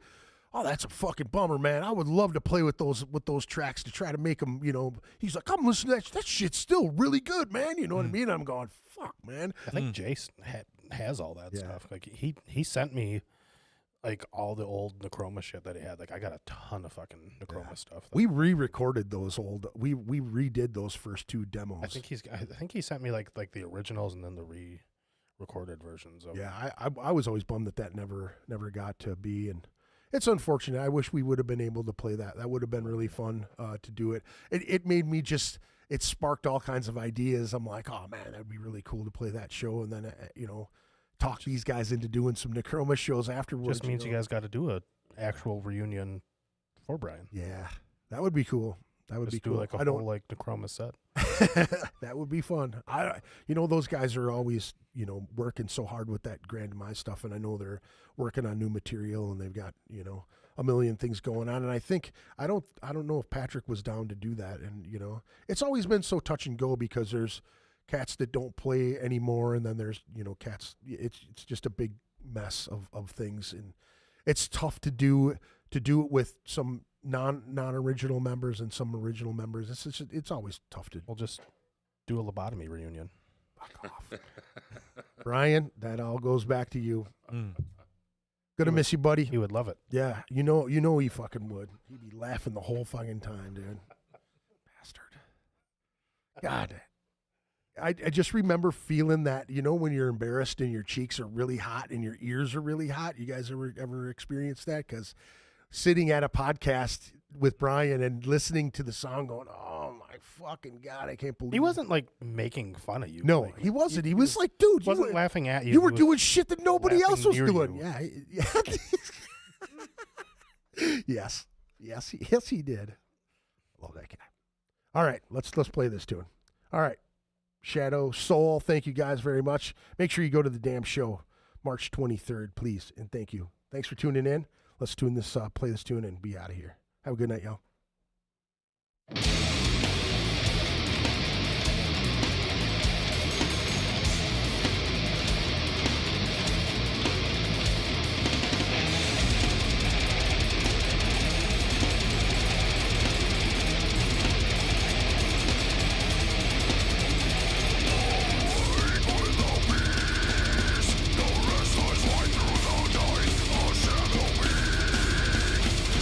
Control of the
Ritual Madness Podcast.